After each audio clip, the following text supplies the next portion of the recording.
바로 시어머니의 제삿날 현모양처의 가면을 쓴 형님의 방에서 피임약을 발견했습니다.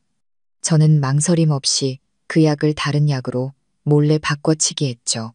그리고 그날 밤 시아버지의 처절한 비명이 정적을 깨고 그들이 필사적으로 숨겨온 추악한 비밀을 세상에 드러냈습니다.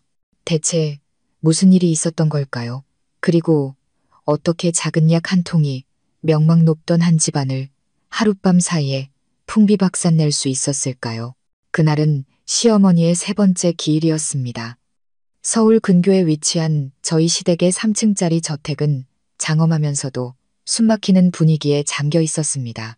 진한 향 냄새와 부엌에서 올라오는 음식 냄새가 뒤섞여 집안 구석구석을 파고들며 가뜩이나 무거운 공기를 더욱 답답하게 만들었죠. 둘째, 며느리인 저는 새벽 4시부터 일어나 모든 것을 준비해야 했습니다. 12가지가 넘는 제사 음식, 통통하게 살이 오른 조기구이, 정성껏 부친 삼색전, 손이 많이 가는 산적꼬치까지 모든 것이 제 손을 거쳐야 했습니다. 팔은 끊어질 듯 아팠고 등은 쑤셨으며 낡은 티셔츠는 땀으로 축축이 젖었지만 저는 감히 불평 한마디 할 수 없었습니다. 이 집에서 제 위치가 어디인지 똑똑히 알고 있었으니까요.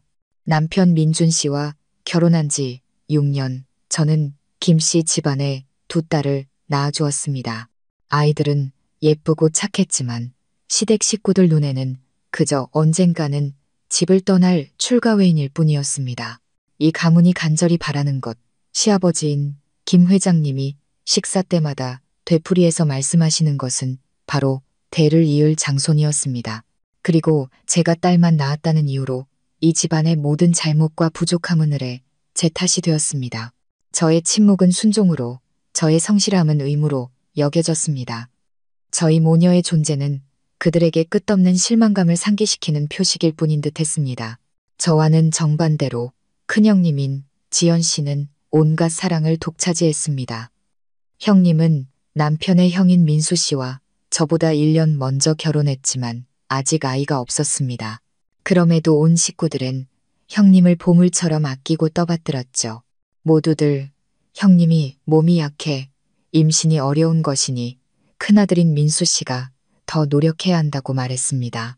시아버지는 매달 비싼 돈을 들여 녹용의 홍삼까지 온갖 귀한 한약을 구해와 직접 다려주며 형님이 하루빨리 아이를 갖기를 기원했습니다. 형님은 집안일엔 손 하나 까딱하지 않았습니다. 이렇게 중요한 제삿날에도 제가 부엌에서 정신없이 움직이는 동안 형님은 거실 소파에 앉아 부채질을 하며 이따금 피곤하다고 인상을 찌푸릴 뿐이었습니다. 제 남편 민준 씨는 그 모습을 보자마자 달려가 물었습니다. 형수님, 또 몸이 안 좋으세요? 제가 서윤이한테 인삼차라도 한 잔 내오라고 할까요? 서윤, 그게 제 이름입니다. 이 집에서 저는 제 이름이 없는 사람처럼 느껴질 때가 많았습니다. 그저 하나의 역할, 하나의 도구일 뿐이었죠. 남편이 저를 부르는 소리에 심장이 쿵 내려앉고 목이 메었습니다. 그 역시 제 남편이고 제 아이들의 아버지지만 가족들 앞에서는 항상 저를 낮추어 그들의 비위를 맞췄습니다. 저는 묵묵히 뜨거운 인삼차를 잔에 따라 조심스럽게 위층으로 가져갔습니다. 형님은 남편 민수 씨의 어깨에 머리를 기댄 채 피곤한 표정을 짓고 있었지만 그 눈빛에는 묘한 더위만만이 서려 있었습니다. 저를 보더니 형님은 미간을 살짝 찌푸렸습니다. 어머, 동서, 부엌에서 일하다 와서 그런가 기름 냄새가 너무 심하네. 나 속이 좀 안 좋아지려고 해. 저는 그 자리에 얼어붙었습니다. 인삼차를 든 두 손이 사시나무 떨듯 떨렸습니다. 위층으로 올라오기 전에 분명 깨끗하게 씻었는데도 이런 경멸을 피할 수는 없었습니다. 자개장에 앉아 계시던 시아버지가 헛기침을 하며 얼음장 같은 한마디를 던졌습니다. 애도 못 낳는 게 남들 불쾌하게 만들기는 정말 쓸모없는 것. 그 한마디 한마디가 비수처럼 제 심장에 밝혔습니다. 입술에서 비릿한 피맛이 느껴질 때까지 입술을 꽉 깨물며 터져나오려는 눈물을 억지로 삼켰습니다. 저는 누구도 쳐다보지 못한 채 찻잔을 테이블에 내려놓으며 기어들어가는 목소리로 말했습니다. 죄송합니다. 바로 부엌으로 내려가겠습니다. 돌아서는 제 등 뒤로 형님의 교태 섞인 목소리가 들려왔습니다. 아버님, 너무 그러지 마세요. 동서도 일부러 그런 건 아닐 거예요. 제가 너무 예민해서 그래요. 그 가식적인 목소리에 구역질이 났습니다. 저는 서둘러 부엌으로 달려가 문을 쾅 닫고 벽에 등을 기댄 채 거친 숨을 몰아쉬었습니다. 이제 더는 참을 수 없었습니다. 6년, 길고 긴 6년 동안 저는 이 집에서 그림자처럼 살았습니다. 아들을 낳지 못한다는 죄명을 짊어진 채 말이죠. 정작 가장 큰 압박을 받아야 할 사람은 온갖 특혜를 누리며 유유자적하고 있는데 말입니다. 어쩌면 이게 내 운명이려니, 며느리란 원래 인내해야 하는 자리려니 생각했습니다. 하지만 오늘 저의 인내는 마지막 한계에 도달했습니다. 바로 그때 남편이 내려왔습니다. 그는 미안한 눈빛으로 저를 보며 말했습니다. 서윤아, 아버님 말씀 마음에 담아두지 마. 그냥 장손 보고 싶은 마음이 너무 크셔서 그래. 그리고 형수님도 좀 이해해줘. 그 양반도 스트레스가 심하잖아. 저는 고개를 들어 남편을 보았습니다. 비웃음이 절로 나왔습니다. 스트레스? 온 가족이 옆에 붙어서 시중 들고 몸에 좋다는 약은 다 챙겨 먹이는 게 스트레스라고? 그럼 나는, 오빠는 내가 스트레스 받는 건 한 번이라도 생각해 봤어? 민준 씨는 제 시선을 피했습니다. 아, 그만해. 다 지난 일이잖아. 아, 형수님이 머리가 좀 아프시대. 형수님 방 침대 머리맡 서랍장에 있는 연보라색 실크, 스카프 좀 가져다 줄래? 난 외가 쪽 어른들 모시러 가야 해서. 그는 마치 저와 1초라도 더 마주하기 싫다는 듯 서둘러 자리를 떴습니다. 저는 부엌에 선 채 차갑게 식어가는 마음을 느꼈습니다. 남편조차 제가 형님 시중 드는 것을 당연하게 여기고 있었습니다. 깊은 한숨을 내쉬고 혼란스러운 감정을 억누른 채 저는 형님 부부의 방으로 향했습니다. 저희 부부방보다 2배는 넓은 그 방은 온갖 값비싼 가구로 화려하게 꾸며져 있었습니다. 은은한 한약 냄새와 고급 향수 냄새가 뒤섞여 있었죠. 침대 머리맡의 서랍을 조심스럽게 열었습니다. 연보라색 실크 스카프가 맨 위에 곱게 접혀 있었습니다. 스카프를 집어드는 순간 제 팔꿈치가 옆에 있던 작은 화장품 파우치를 건드리고 말았습니다. 파우치가 바닥에 떨어지며 내용물이 쏟아졌습니다. 립스틱, 파우더 팩트, 그리고 하얀색 약통. 저는 몸을 숙여 그것을 집어들었고 그 순간 세상이 무너지는 것 같았습니다. 그것은 매일 복용하는 경구 피임약이었습니다. 28일분 이미 절반 이상을 복용한 상태였습니다. 저는 약통을 손에 쥔 채 온몸을 떨었습니다. 두려움 때문이 아니었습니다. 가슴 속에서 주체할 수 없는 분노가 치밀어 올랐기 때문입니다. 그랬구나. 아이를 갖기 어렵다는 그 가련한 표정, 늘 피곤하다는 투정, 그 모든 압박감이 전부 완벽한 연기였다니. 형님은 아이를 원하지 않았던 겁니다. 지난 수년간 이 가족 전체를 속이고 저를 대신 죄인으로 만들었던 겁니다. 제가 감내해야 했던 모든 멸시와 비난, 부당한 대우, 그 모든 것이 이 여자의 이기심과 거짓말에서 비롯된 것이었습니다. 저는 약통을 꽉 쥐었습니다. 손가락 마디가 하얗게 질렸습니다. 대담하고도 위험한 생각이 머릿속을 스쳤습니다. 지금 당장 이 사실을 폭로하지 않을 것이다. 그건 너무 쉬운 결말이니까. 나는 형님이 내게 저지른 모든 일에 대한 대가를 치르게 할 것이다. 형님이 절대로 상상하지 못할 방식으로. 문득 남편 서랍 속의 친구에게서 선물 받았다던 약병이 떠올랐습니다.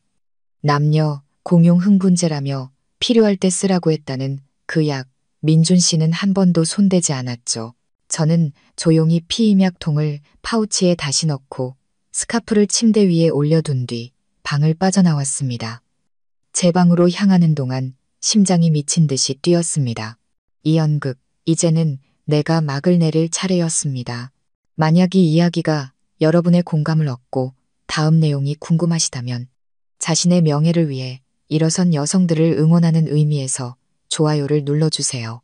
여러분의 이야기나 생각을 댓글로 공유해 주시고 앞으로 펼쳐질 가장 짜릿한 전개를 놓치지 않도록 채널 구독도 잊지 마세요.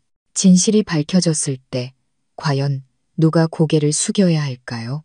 제 방으로 돌아와 문을 걸어 잠갔습니다. 심장은 여전히 가슴속에서 요동치고 있었죠. 손안에 든 형님의 피임약은 차가웠지만 동시에 모든 것을 태워버릴 듯한 열기를 품고 있었습니다. 그것은 더 이상 단순한 약이 아니었습니다. 저의 6년간의 억울함의 증거이자 제가 견뎌야 했던 모든 모욕과 눈물로 지새운 밤들의 현신이었습니다. 하늘은 왜 이리도 불공평한지, 왜 나에게 이런 모진 시댁과 무능한 남편을 주셨는지 원망한 적도 많았습니다. 하지만 어쩌면 하늘은 불공평한 것이 아니라 제 스스로 공정함을 되찾을 기회를 주신 것일지도 모릅니다. 그리고 그 기회는 바로 지금이었습니다. 저는 조심스럽게 민준 씨의 서랍을 열었습니다.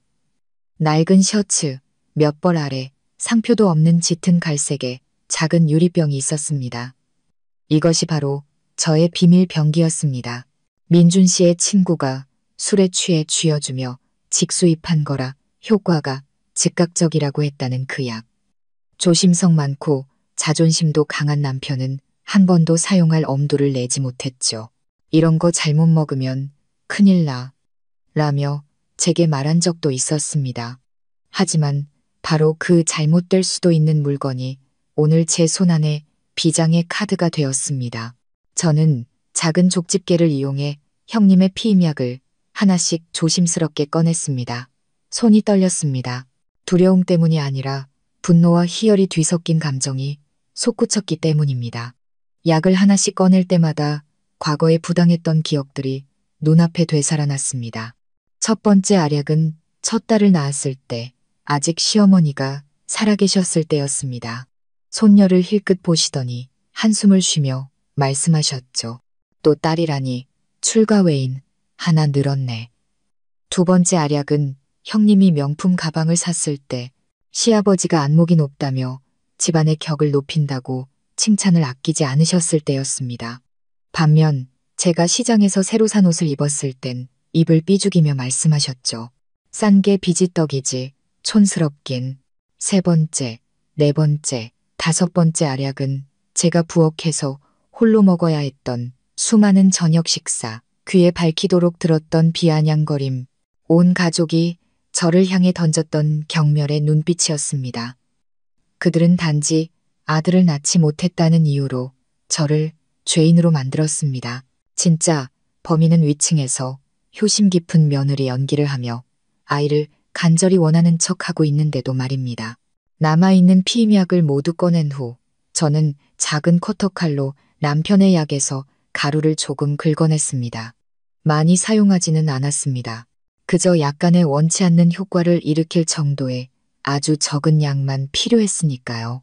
저는 조심스럽게 그 가루를 약의 빈자리에 채워넣고 얇은 은박지로 다시 봉했습니다. 최대한 원래 모습과 똑같이 보이도록 말이죠.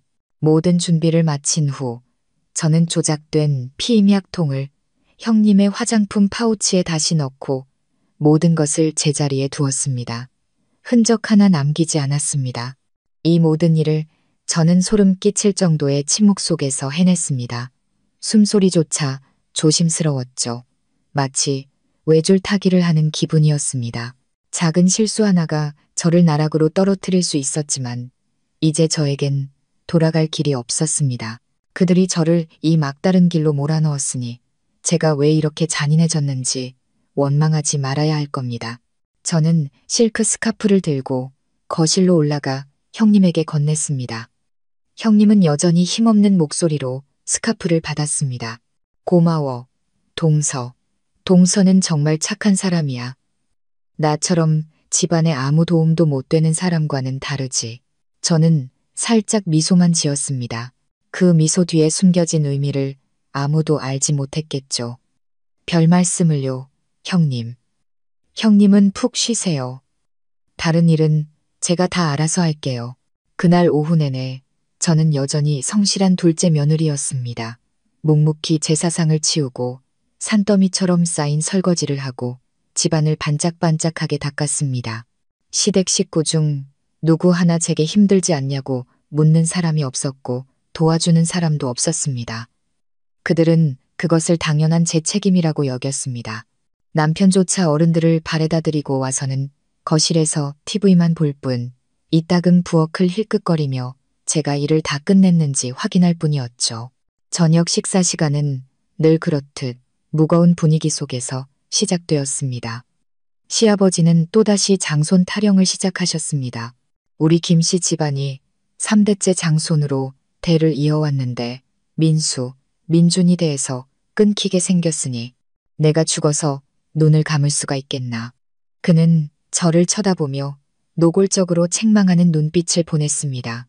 저는 못 들은 척밥만 먹었습니다. 지현 형님은 여전히 착한 며느리 역할을 완벽하게 소화했습니다. 시아버지께 반찬을 집어드리며 연신 말했죠. 아버님, 걱정 마세요. 저희도 정말 노력하고 있어요. 아직 인연이 닿지 않아서 그런가 봐요. 저는 그 연극을 보며 실소를 터뜨릴 뻔했습니다. 노력? 매일 피임약을 먹으려고 노력하고 있겠지. 그날 밤 모든 정리를 마치고 방으로 올라왔습니다. 두 딸은 이미 깊이 잠들어 있었습니다. 아이들의 천진난만한 얼굴을 바라보자 가슴 한구석이 아려왔습니다. 바로 이 아이들을 위해서라도 저는 더 강해져야 했습니다. 아이들의 엄마가 무시당하고 짓밟히는 환경에서 아이들을 자라게 할 수는 없었습니다. 딸이라는 이유만으로 주눅 들어 살게 할 수는 없었습니다. 저는 아이들의 이불을 고쳐 덮어주고 조용히 창가에 앉아 캄캄한 마당을 내다보았습니다. 밤바람이 불어와 한기를 실어 날랐습니다. 저는 곧 이 집에 폭풍이 몰아칠 것을 알고 있었습니다. 어떤 결과가 닥칠지, 무엇을 마주해야 할지 알 수 없었지만 후회는 없었습니다. 제가 지금 뿌린 것은 단순한 약이 아니었습니다. 모든 거짓을 불태워버릴 불씨였죠. 그리고 아이러니하게도 그 불씨에 처음 불을 붙인 것은 바로 제 남편이었습니다. 과연 제 계획은 예상대로 진행될까요? 아니면 예상치 못한 변수가 발생할까요? 형님의 가식적인 연극은 과연 벗겨질까요? 그날 밤 저는 거의 잠을 이루지 못했습니다.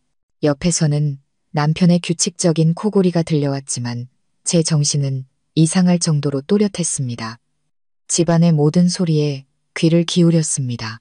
창문 틈으로 새어 들어오는 바람 소리, 벽에서 도마뱀이 혀를 차는 소리, 거실에 걸린 낡은 시계의 규칙적인 째깍거림까지 평소에는 익숙했던 모든 소리가 마치 무언가 일어날 것을 예고하는 것처럼 섬뜩하게 들렸습니다. 저는 그렇게 뜬 눈으로 캄캄한 천장을 바라보며 누워 있었습니다. 동이틀 무렵 새날의 첫 햇살이 창문 틈으로 스며들기 시작했을 때 저는 지친 몸을 이기지 못하고 얕은 잠에 빠져들었습니다. 다음 날 아침 모든 것은 평소와 다름없이 흘러가는 듯했습니다. 저는 여전히 집에서 가장 먼저 일어나온 가족의 아침 식사를 준비했습니다. 시아버지는 식탁에 앉아 근엄한 표정으로 조간신문을 읽고 계셨고 남편은 서둘러 몇 숟갈 뜨고는 출근했습니다. 단 한 가지 이상한 점이 있었다면 그건 바로 지현 형님이었습니다. 형님은 평소와는 다른 화사한 얼굴로 식당에 내려왔습니다.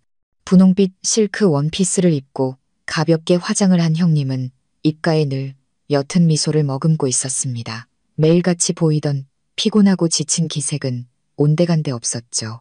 저를 보더니 심지어 밝게 인사까지 건넸습니다. 좋은 아침, 동서. 오늘 아침은 뭘 했길래 이렇게 맛있는 냄새가 나? 저는 조금 놀랐지만 예의 바르게 대답했습니다. 소고기 묵국 끓였어요. 형님, 입에 맞으실지 모르겠네요. 형님은 자리에 앉아 맛있게 식사를 했습니다. 심지어 평소에는 기름지다고 절대 입에 대지 않던 동그랑땡까지 하나 더 집어먹었습니다. 시아버지는 그 모습을 보고 매우 기뻐하는 눈치였습니다. 그는 희망에 찬 눈빛으로 형님을 바라보며 말했습니다. 지현아, 오늘 보니 안색이 아주 좋아 보이는구나. 내가 사준 보약이 효과가 있는 게냐? 형님은 미소를 지으며 남편 민수 씨를 힐끗 쳐다보더니 대답했습니다. 네, 아버님, 그것도 있겠지만 무엇보다 마음이 편해야 하는 것 같아요. 요즘 저희 부부 사이도 더 좋아졌고요. 여기까지 말한 형님의 얼굴이 갑자기 붉어졌습니다. 옆에 앉아있던 민수 씨도 조금 당황한 듯 보였습니다. 그는 헛기침을 한 번 하고는 서둘러 아내에게 반찬을 집어주었습니다. 저는 그 광경을 보며 마음속에서 묘한 감정이 솟구치는 것을 느꼈습니다. 아무래도 제가 준 보약이 효과를 발휘하기 시작한 모양이었습니다. 터져나오려는 웃음을 간신히 참고 조용히 고개를 숙여 제 밥을 먹었습니다.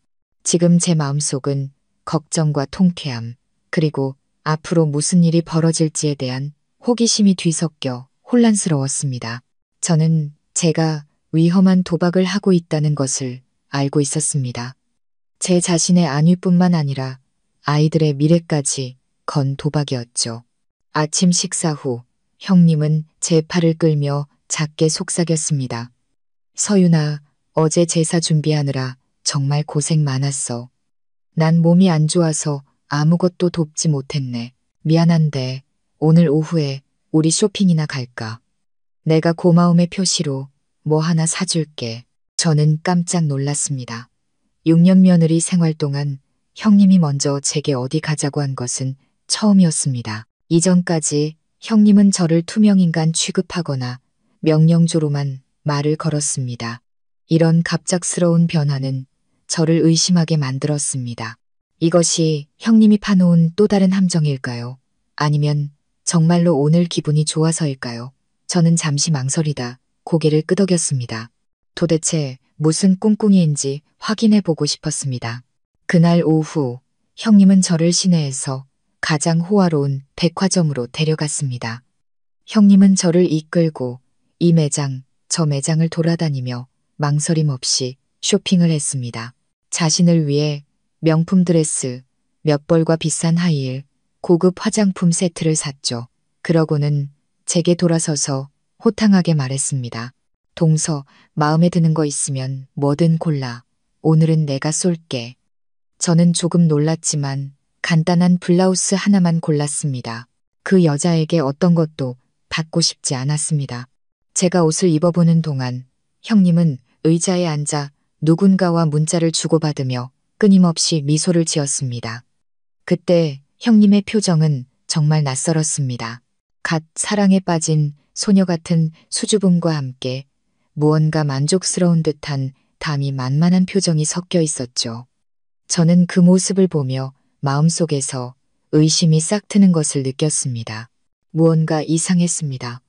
형님의 변화는 너무나 갑작스러웠습니다. 아이를 가지려고 노력하는 사람의 모습이라기보다는 어떤 은밀한 관계에 깊이 빠져 있는 사람 같았습니다. 문득 형님이 방에서 몰래 전화를 받던 일, 친구를 만난다고 거짓말하고는 낯선 표정으로 늦게 귀가하던 일들이 떠올랐습니다. 전에는 그저 형님의 성격이 유별나다고만 생각했습니다. 하지만 지금 모든 것을 연결해 보니 형님의 비밀이 단지 피임약에 그치지 않을지도 모른다는 생각이 들었습니다. 이런저런 생각에 잠겨 있을 때 저는 근처에 서 있던 2명의 매장 직원이 나누는 대화를 우연히 듣게 되었습니다. 그들은 서로 속삭이며 이따금 형님 쪽을 힐끗거렸습니다. 야, 저기 핑크 원피스 입은 여자 낯이 익지 않아? 혹시 X회사 영업팀 김민수 부장님 아내 아니야? 맞는 것 같아. 요즘 웬 배 나오고 나이 지긋한 아저씨랑 자주 다니던데. 회사 큰손인 파트너라나 뭐라나 둘이 엄청 다정해 보이던데 무슨 사이인지 몰라. 남의 일은 우리가 알아서 뭐해. 근데 진짜 팔자 좋다. 남편한테도 사랑받고 다른 남자한테도 사랑받고. 그들의 말은 제 귀에 천둥처럼 울렸습니다. 저는 탈의실 안에서 그대로 얼어붙었고 온몸의 피가 차갑게 식는 것 같았습니다. 김민수 부장님, 그건 바로 형님 남편의 이름이었습니다. 배 나온 늙은 남자, 회사의 큰손. 설마 형님은 시댁을 속이는 것뿐만 아니라 외도까지 하고 있었던 걸까요? 비밀 위에 또 다른 비밀, 진실 위에 더 끔찍한 진실. 머리가 어지러웠습니다. 제가 이기적이고 가식적이라고만 생각했던 형님은 사실 그보다 몇 배는 더 무서운 존재였습니다. 형님은 단순한 여우가 아니라 순한 토끼의 탈을 쓴 독사였습니다. 저는 탈의실에서 나와 최대한 평온한 표정을 지으려 애썼습니다. 여전히 휴대폰에 정신이 팔려있는 형님을 보며 제 마음속 복수 계획은 또 다른 방향으로 제가 상상했던 것보다 훨씬 더 잔혹하고 예측 불가능한 방향으로 틀어지기 시작했습니다. 제가 바꿔치기한 흥분제는 아마 단순히 아이 문제에 대한 형님의 거짓말을 폭로하는데 그치지 않을 것입니다. 그것은 훨씬 더 거대한 폭탄의 뇌관이 될지도 모릅니다. 형님뿐만 아니라 이 집안의 허울뿐인 명예까지 완전히 파괴해버릴 수 있는 폭탄 말입니다. 과연 제 의심은 사실일까요? 만약 그렇다면 형님의 비밀스러운 파트너는 누구이며 이 연극에서 그는 어떤 역할을 맡고 있는 걸까요? 쇼핑은 어색한 분위기 속에서 끝났습니다. 저는 아무렇지 않은 척했지만 머릿속에서는 두 매장 직원의 대화가 계속 맴돌았습니다. 형님은 제 이상한 낌새를 눈치채지 못한 것 같았습니다. 아니면 어쩌면 자신의 즐거움에 너무 깊이 빠져 다른 것에는 신경 쓸 겨를이 없었는지도 모릅니다. 집으로 돌아오는 길에 형님은 새로 산 물건들과 남편 민수 씨가 자신을 얼마나 아껴주는지에 대해 끊임없이 자랑했습니다. 저는 조용히 듣기만 했습니다. 형님이 내뱉는 말 한마디 한마디가 제 마음속 경멸감을 더욱 키웠습니다. 남편을 속이고 있는 여자가 어떻게 저렇게 태연하게 남편의 사랑에 대해 말할 수 있는지 정말 기가 막힐 노릇이었습니다.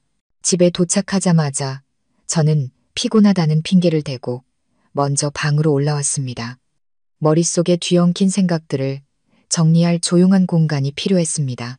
침대에 앉아 창밖을 바라보며 제가 가진 모든 정보에 조각들을 맞춰보기 시작했습니다. 피임약, 형님의 갑작스러운 태도 변화, 그리고 두 매장 직원의 대화. 모든 것이 한 방향을 가리키고 있었습니다. 형님은 외부에서 부적절한 관계를 맺고 있다. 하지만 그 상대는 누구이며 어떻게 시댁 식구들 코앞에서 체면과 명예를 무엇보다 중요하게 여기는 이 집안에서 그런 엄청난 일을 저지를 담력을 가질 수 있었을까요? 저는 형님의 삶에 등장했던 남자들을 떠올리기 시작했습니다. 형님은 외출이 잦지 않았고 친구도 많지 않았습니다. 그녀의 인간관계는 주로 남편 민수 씨의 회사와 시댁의 사업 관계자들을 중심으로 형성되어 있었습니다. 회사의 큰손, 나이 많고 뚱뚱한 남자. 이 이미지는 제 머릿속에 한 사람을 떠올리게 했습니다. 시아버지의 오랜 사업 파트너인 박 사장님. 그는 50대 후반에 몸집이 크고 항상 번지르르한 옷차림을 하고 다녔습니다. 그는 종종 저희 집에 와서 시아버지 민수 씨와 사업 이야기를 나누며 식사를 하곤 했습니다. 올 때마다 값비싼 선물을 가져왔고 항상 형님에게는 입에 발린 칭찬을 늘어놓았죠. 우리 지연 씨는 정말 아름답고 현명해. 이러니 우리 민수 부장이 푹 빠질 수밖에. 김 회장님은 이런 며느리를 두셨으니 3대의 복입니다. 전에는 그저 평범한 사교적인 인사라고 생각했지만 지금 다시 생각해보니 무언가 이상했습니다. 박 사장님이 형님을 보는 눈빛은 어른이 며느리를 보는 눈빛과는 달랐습니다. 거기에는 무언가 탐욕스럽고 소유욕에 찬 시선이 담겨 있었고 형님은 그의 칭찬을 받을 때마다 가식적으로 수줍어하면서도 눈빛 속더 이만만함을 감추지 못했습니다. 한 번은 박 사장님이 형님의 손에 작은 상자를 몰래 쥐어주는 것을 우연히 본 적도 있었습니다. 형님은 재빨리 그것을 핸드백에 숨겼죠. 그때는 그저 의례적인 선물이라고 생각했지만 이제는 확신할 수 없었습니다. 만약 그 상대가 정말 박 사장님이라면 모든 것이 훨씬 더 복잡해집니다. 그는 단순한 사업 파트너가 아니라 시아버지의 절친한 친구이기도 했습니다. 그들의 사업 관계는 가족 회사의 대규모 계약과 얽혀 있었습니다. 만약 이 일이 터지면 그것은 단순한 가족 스캔들로 끝나지 않고 회사의 경영 위기로까지 번질 수 있었습니다. 어쩌면 시댁의 회사를 무너뜨릴 수도 있었죠. 이것이 바로 형님이 그렇게 자신만만했던 이유일 겁니다. 형님은 자신이 이 가족 전체를 통제할 수 있는 비장의 카드를 쥐고 있다는 것을 알고 있었던 겁니다. 그녀는 아들을 낳을 필요도 착한 며느리가 될 필요도 없었습니다. 왜냐하면 그녀에게는 그보다 더 강력한 무기, 바로 이 가문의 경제적 생명줄을 쥐고 있는 남자와의 관계가 있었기 때문입니다. 순간 등골이 오싹해졌습니다. 형님의 계산은 제 상상을 훨씬 뛰어넘었습니다. 그녀는 자신의 결혼을 한 판의 도박으로 만들었습니다. 그 판에서 남편인 민수 씨는 그저 졸에 불과했고 저와 제 아이들은 그녀의 더러운 음모를 가리기 위한 희생양이 되어버린 겁니다. 생각할수록 분노가 치밀어 올랐습니다. 형님이 그렇게 법망을 피해 유유자적하게 살아가도록 내버려 둘 수는 없었습니다. 그녀의 진짜 얼굴을 벗겨내기 위해 무언가를 해야만 했습니다. 단지 저 자신을 위해서뿐만 아니라 그녀에게 이용당하고 있는 다른 무고한 사람들을 위해서도 말이죠. 하지만 어떻게 해야 할까요? 제 손에는 구체적인 증거가 없었습니다. 모든 것이 제 추측일 뿐이었죠. 지금 이 사실을 말해봤자 아무도 저를 믿지 않을 겁니다. 오히려 제가 형님을 시기해서 헛소문을 퍼뜨린다고 비난할지도 모릅니다. 저에게는 완벽한 계획, 형님이 절대로 발뺌할 수 없는 결정적인 한 방이 필요했습니다. 그리고 저는 다시 남편의 그 약병을 떠올렸습니다. 어쩌면 그것이 모든 것을 해결할 열쇠일지도 모릅니다. 저는 형님의 비밀이 가장 자연스럽고 누구도 부정할 수 없는 방식으로 비달에 드러날 상황을 만들어야 했습니다. 저는 머릿속으로 치밀한 계획을 세우기 시작했습니다. 인내심을 갖고 적절한 시기를 기다려야 했습니다. 그리고 그 시기는 그리 멀지 않은 것 같았습니다. 그날 저녁 식사 자리에서 시아버지는 기분 좋게 말씀하셨습니다. 다음 주에 박 사장이 우리 집에 와서 저녁을 먹기로 했다. 그 친구가 최근에 큰 계약을 하나 성사시켜서 우리 가족과 기쁨을 나누고 싶다더구나. 모두들 손님 맞이 준비 잘하도록 해라. 특히 지연이 네가 솜씨 발휘해서 귀한 손님 대접할 특별 요리 몇 가지 준비하거라. 저는 심장이 쿵쾅거리는 것을 느꼈습니다. 바로 이때다. 나의 기회가 왔다. 이 저녁 식사는 단순한 축하 파티가 아니라 형님의 연극을 위한 마지막 무대가 될 것입니다. 그리고 제가 바로 이 놀라운 피날레의 감독이 될 겁니다. 저는 형님 쪽을 쳐다보았습니다. 그녀는 화사하게 미소 짓고 있었고 두 눈은 이상할 정도로 반짝였습니다. 곧 애인을 만날 생각에 기뻐하고 있겠지만 완벽한 함정이 자신을 기다리고 있다는 사실은 꿈에도 모르고 있겠죠. 저 또한 은밀하게 미소 지었습니다. 이 체스 게임, 이제 제가 결정적인 수를 둘 차례였습니다. 과연 저는 시댁에서 형님과 그녀의 애인을 함정에 빠뜨리는데 성공할 수 있을까요? 운명의 저녁 식사는 과연 어떻게 펼쳐질까요? 일주일은 긴장된 기다림 속에서 흘러갔습니다. 저는 여전히 말수졌고 순한 둘째 며느리 역할을 충실히 해냈습니다. 매일 집안일과 아이들을 돌보며 묵묵히 지냈죠. 하지만 제 안에서는 조용히 폭풍이 형성되고 있었습니다.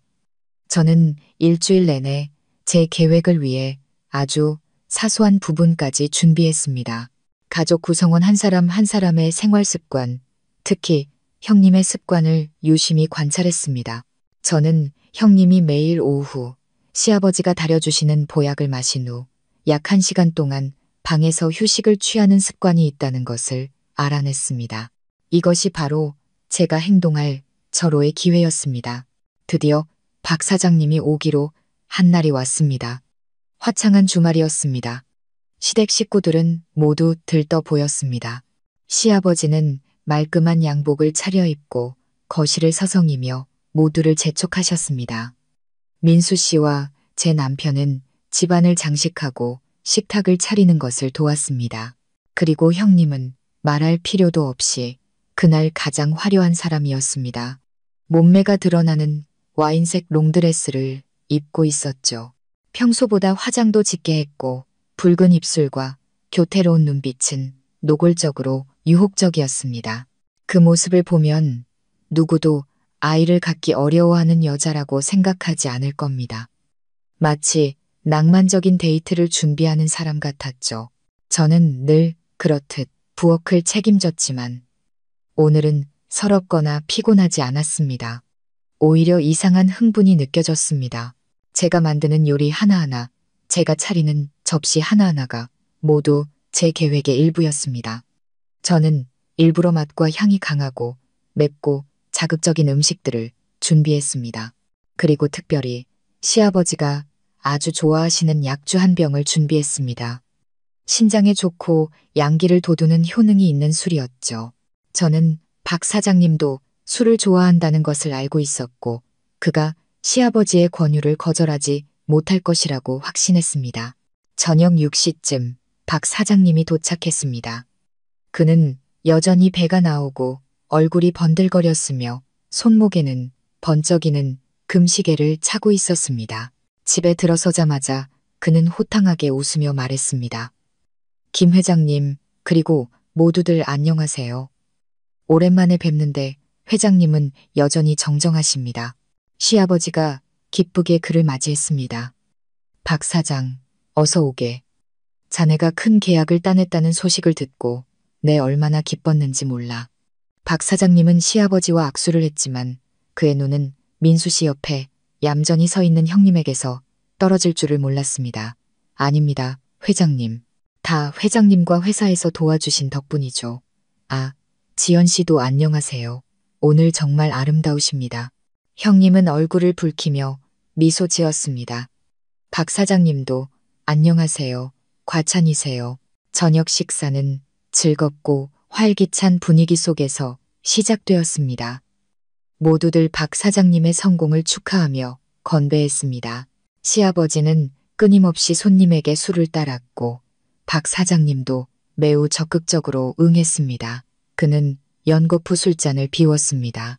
형님은 그 옆에 앉아 이따금 박 사장님에게 음식을 집어주었습니다. 두 사람의 시선은 때때로 마주쳤고 그들만이 이해할 수 있는 메시지를 담고 있었습니다. 민수 씨와 제 남편은 아무것도 모른 채 즐겁게 사업 이야기를 나누며 바로 눈앞에서 벌어지는 이상한 기류를 전혀 눈치채지 못했습니다. 저는 식탁 한 구석에 앉아 조용히 모든 것을 지켜보았습니다. 일부러 술은 거의 마시지 않고 입술만 살짝 적셨습니다. 저는 냉철한 정신을 유지해야 했습니다. 파티가 절정에 이르고 모두가 얼큰하게 취했을 때 저는 제 기회가 왔음을 직감했습니다. 딸이 운다는 핑계를 대고 먼저 자리에서 일어났습니다. 저는 조용히 위층으로 올라갔습니다. 하지만 제 방으로 가는 대신 형님 부부의 방으로 향했습니다. 방문은 잠겨있지 않았습니다. 살며시 문을 열고 안으로 들어갔습니다. 방은 비어 있었고 향수 냄새와 한약 냄새만 은은하게 풍겼습니다. 저는 재빨리 형님의 화장대로 다가갔습니다. 그곳에는 형님이 아직 다 마시지 않은 보약 그릇이 놓여 있었습니다. 저는 주머니에서 남편의 약 하나를 꺼내 조심스럽게 가루로 만들어 그릇에 모두 쏟아부었습니다. 작은 숟가락으로 가루가 다 녹을 때까지 골고루 저었습니다. 모든 것을 끝내고 원래대로 되돌려 놓았습니다. 이 모든 일을 1분도 채 안 되는 시간 동안 소리 없이 신속하게 해치웠습니다. 방을 나오기 전 저는 조심스럽게 휴대폰을 구석진 곳에 숨겨두고 동영상 녹화 버튼을 눌렀습니다. 앞으로 일어날 모든 것을 기록하고 싶었습니다. 이것이 바로 형님의 죄를 입증할 빼도 박도 못할 증거가 될 테니까요. 저는 아무 일도 없었다는 듯 태연한 표정으로 파티 자리로 돌아왔습니다. 약 10분 후 형님도 피곤하다며 먼저 방에 들어가 쉬겠다고 했습니다. 시아버지는 걱정스럽게 당부했습니다. 그래, 올라가서 보약마저 다 마시고 푹 쉬어라. 그 약 아주 좋은 거다. 형님은 미소 지으며 대답했습니다. 네, 아버님, 알고 있어요. 그녀는 자신을 기다리고 있는 것이 달콤한 잠이 아니라 끔찍한 악몽이라는 사실을 모른 채 위층으로 올라갔습니다. 파티는 계속되었지만 제 정신은 이미 그곳에 없었습니다. 저는 그저 기다리고 있었습니다. 모든 것을 폭로할 운명의 비명이 울려 퍼지기를. 모든 것이 완벽하게 계획되었습니다. 하지만 저는 제 계획에 예상치 못한 변수가 생길 줄은 꿈에도 몰랐습니다. 모든 것을 제가 상상했던 것보다 훨씬 더 극적이고 무서운 상황으로 몰고 갈 변수 말입니다. 과연 형님의 방에서는 무슨 일이 벌어질까요? 그리고 어떤 예상치 못한 변수가 제 계획을 틀어지게 만들었을까요? 시간은 납처럼 무겁게 더디게 흘러갔습니다. 아래층에서는 여전히 웃음소리와 건배소리가 요란했지만 제게는 위층을 뒤덮은 무서운 정적의 배경음처럼 들릴 뿐이었습니다. 저는 등이 뻣뻣하게 굳은 채 식탁 밑에서 두 손을 꽉 쥐고 앉아 있었습니다. 이마에서는 식은땀이 흘렀고 심장은 옆 사람이 들을 수 있을까봐 걱정될 정도로 세차게 뛰었습니다. 10분, 그리고 20분이 지났지만 아무런 소리도 들리지 않았습니다. 길어지는 침묵에 저는 불안해지기 시작했습니다. 제가 넣은 약에 양이 너무 적어서 효과가 없었던 걸까? 아니면 형님이 무언가 이상한 낌새를 채고 약을 마시지 않은 걸까? 수천 가지 질문이 머릿속을 맴돌며 숨쉬기조차 힘들게 만들었습니다. 제가 절망감에 빠져들기 시작할 무렵 예상치 못한 일이 벌어졌습니다. 약주를 몇 잔 더 마신 시아버지가 갑자기 자리에서 비틀거리며 일어났습니다. 어허, 내가 몸에 열이 좀 오르는구나. 술이 너무 독했나 봐. 난 먼저 좀 쉬러 올라가야겠다. 다들 편하게 드릴게. 이미 취한 박 사장님이 급히 그를 붙잡았습니다. 김 회장님, 벌써부터 비틀거리시면 어떡합니까? 조금 더 앉아 계시지요. 하지만 시아버지는 손을 저었습니다. 아닐세, 몸이 안 좋아. 늙어서 자네들 같지가 않네. 민수 민준아. 너희들이 아버지를 대신해서 손님 잘 모셔라. 그렇게 말하고는 비틀거리며 계단 쪽으로 걸어갔습니다. 저는 그의 뒷모습을 보며 마음속에서 불길한 예감이 솟구치는 것을 느꼈습니다. 시아버지도 위층으로 올라가다니 형님이 혼자 있는 곳으로 설마 아닐 거야. 저는 그 미친 생각을 머리에서 지우려고 애썼습니다. 분명 자기 방으로 가시겠지. 하지만 그 순간 제 생각을 뒤엎는 작은 디테일이 눈에 들어왔습니다. 시아버지의 방은 복도 왼쪽 끝에 있었고 형님 부부의 방은 복도 오른쪽 바로 앞에 있었습니다. 그리고 저는 똑똑히 보았습니다. 시아버지가 오른쪽으로 방향을 트는 것을. 온몸이 얼어붙었습니다. 단 한 번도 상상해 본 적 없는 끔찍한 진실이 눈앞에 펼쳐지는 것 같았습니다. 설마 형님의 비밀 애인이 박 사장이 아니라 바로 시아버지였단 말인가? 저는 제 생각조차 믿을 수가 없었습니다. 너무나 역겹고 상상조차 할 수 없는 일이었습니다.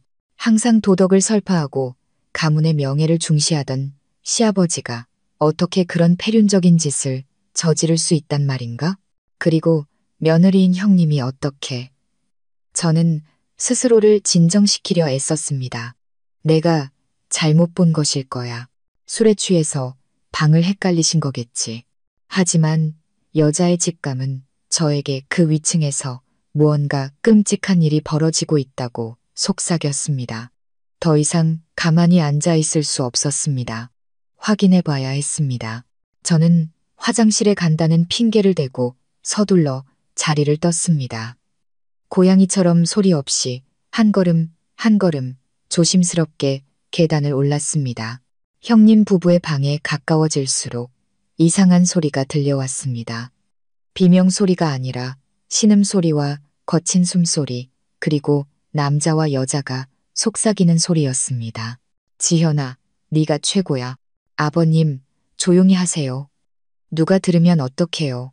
세상에, 귀가 먹먹해지고 머리가 빙빙 돌았습니다. 그건 분명 시아버지와 형님의 목소리였습니다. 진실은 제 상상보다 훨씬 더 끔찍했습니다.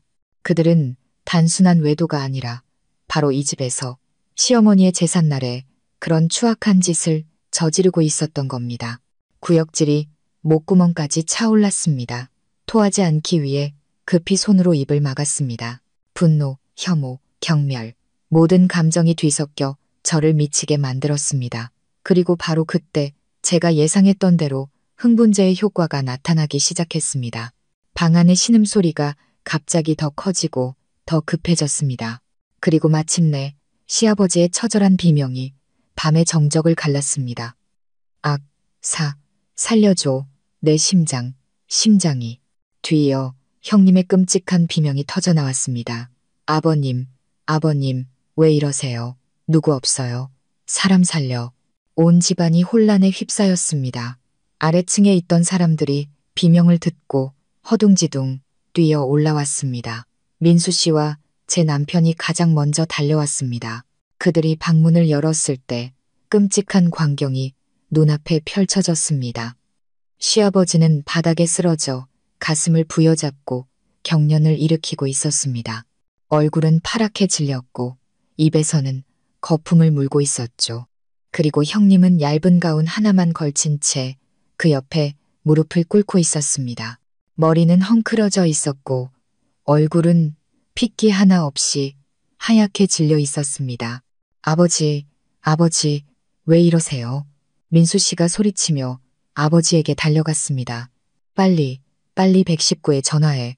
남편이 당황하며 휴대폰을 꺼내 들었습니다.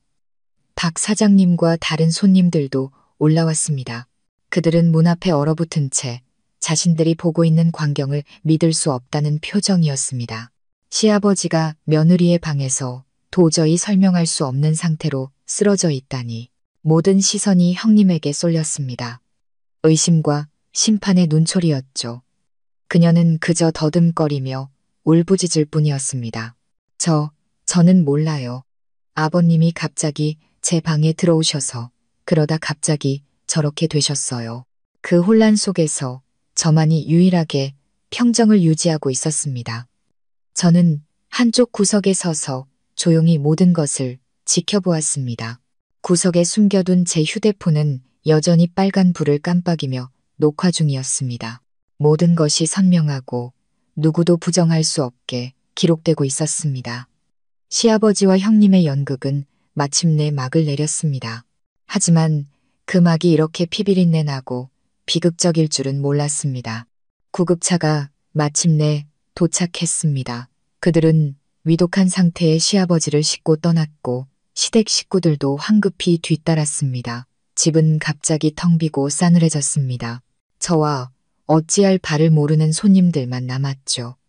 박 사장님이 제게 다가와 탐색하는 눈빛으로 물었습니다. 서윤 씨, 대체 무슨 일이 있었던 겁니까? 저는 그저 순진한 표정으로 고개를 저었습니다. 저도 잘 모르겠어요. 그냥 비명소리가 들려서 올라와 봤을 뿐이에요. 물론 저는 누구보다도 잘 알고 있었습니다. 하지만 지금은 진실을 말할 때가 아니었습니다. 저는 기다려야 했습니다. 제가 설치한 폭탄이 가장 화려하게 터질 때까지. 그리고 그 순간이 그리 멀지 않았다는 것을 알고 있었습니다. 과연 시아버지는 살아남을 수 있을까요? 그리고 제가 녹화한 영상은 시댁의 어떤 지각 변동을 일으키게 될까요? 병원은 시댁의 비극을 위한 두 번째 무대가 되었습니다. 응급실 복도에 창백한 형광등 불빛이 혼란과 공포에 질린 얼굴들을 비추었습니다. 큰아들 민수 씨는 안절부절 못하며 복도를 서성였고 머리를 쥐어뜯으며 중얼거렸습니다. 어떻게 이런 일이, 왜 하필 오늘? 제 남편 민준 씨는 구석에 주저앉아 두 손에 얼굴을 묶고 있었습니다. 어깨가 가늘게 떨리고 있었죠. 그리고 지연 형님. 그녀는 대기 의자에 몸을 웅크린 채 앉아 있었습니다. 민수 씨가 급하게 덮어준 외투도 그녀의 떨림과 공포를 감추지는 못했습니다. 그녀의 눈은 불안하게 주위를 훑었고 이따금 저를 향해 원망과 애원이 뒤섞인 시선을 던졌습니다. 저는 그들과 조금 떨어진 곳에 마치 구경꾼처럼 조용히 앉아 있었습니다. 울지도 않았고 걱정하는 기색도 보이지 않았습니다. 그들 눈에는 제가 아마 감정 없는 아내, 무심한 동서로 보였을 겁니다. 하지만 오직 저만이 알고 있었습니다. 지금 저의 이 평온함이 얼마나 무서운 것인지를. 저는 마치 사냥감이 스스로 덫에 걸려들기를 기다리는 사냥꾼처럼 때를 기다리고 있었습니다. 지옥 같은 2시간이 흐른 후 마침내 의사가 응급실에서 나왔습니다. 그는 마스크를 벗었고 그의 얼굴에는 피로와 심각함이 어려 있었습니다. 김영철 환자분 보호자 되십니까? 네, 저희입니다. 민수 씨가 급히 달려갔습니다. 선생님, 저희 아버지는 어떠십니까? 의사는 고개를 저으며 한숨을 쉬었습니다. 최선을 다했지만 급성 심근경색으로 상태가 매우 위중합니다. 일단 고비는 넘겼지만 중환자실에서 계속 지켜봐야 합니다. 가족분들은 최악의 상황에 대비해 마음의 준비를 하셔야 할 것 같습니다. 그러고는 민수 씨와 민준 씨를 번갈아 보며 목소리를 낮춰 물었습니다. 쓰러지시기 전에 환자분께서 혹시 어떤 종류의 흥분제 같은 약물을 복용하셨습니까? 혈액 검사 결과 혈중에서 다량의 실데나필 성분이 검출되었습니다. 흔히 발기부전 치료제에 사용되는 성분입니다. 이 성분이 환자분의 기존 심장 질환과 결합하여 심근경색을 유발한 직접적인 원인으로 보입니다. 복도의 공기가 순간 얼어붙었습니다. 발기부전 치료제. 민수 씨는 얼굴이 하얗게 질려 더듬거렸습니다. 아닐 겁니다. 저희 아버지는 평생 그런 약은 입에도 대지 않으셨습니다. 남편도 고개를 들며 황망한 표정으로 말했습니다. 맞습니다. 저희 아버지는 식사나 약물에 매우 신중하신 분입니다. 뭔가 착오가 있었을 겁니다. 의사를 포함한 모든 사람의 시선이 무의식적으로 지연 형님에게 쏠렸습니다. 그녀는 화들짝 놀라며 손을 내저었습니다. 목소리가 갈라졌죠. 저 아니에요. 전 아무것도 몰라요. 다들 왜 그렇게 저를 보세요. 하지만 그녀의 당황한 모습은 사람들의 의심을 더욱 키울 뿐이었습니다. 민수 씨가 획 돌아서서 아내의 어깨를 붙잡고 으르렁거렸습니다. 지연 씨, 똑바로 말해. 방 안에서 대체 무슨 일이 있었던 거야? 아버지가 왜 당신 방에 계셨던 거고, 아버지 혈액에서 왜 그따위 약이 나온 거냐고. 난 몰라요. 형님은 흐느끼기 시작했습니다. 그냥 방에서 쉬고 있는데 아버님이 갑자기 들어오셔서 피곤하다고 잠시 앉아 계시겠다고 그러다 갑자기 쓰러지셨어요. 전 정말 아무것도 몰라요. 그녀의 힘없는 변명은 누구도 설득하지 못했습니다. 민수 씨는 점점 이성을 잃어갔습니다. 그는 아내의 어깨를 거세게 흔들었습니다. 거짓말, 안 믿어. 당신이 무슨 짓을 한 게 틀림없어. 아버지한테 뭘 먹인 거지. 그렇지? 아니야, 난 안 그랬어. 형님은 절망적으로 소리쳤습니다. 그들의 언쟁은 점점 격해졌고 주위 사람들의 이목을 집중시켰습니다. 간호사가 달려와 주의를 주었습니다. 모두 조용히 해주세요. 여긴 병원입니다. 바로 그때 제가 천천히 자리에서 일어나 그들에게 다가갔습니다. 저는 형님의 눈을 똑바로 쳐다보았습니다. 차갑고 날카로운 시선이었죠. 그리고 크지 않지만 모두가 들을 수 있을 만큼 또렷한 목소리로 말했습니다.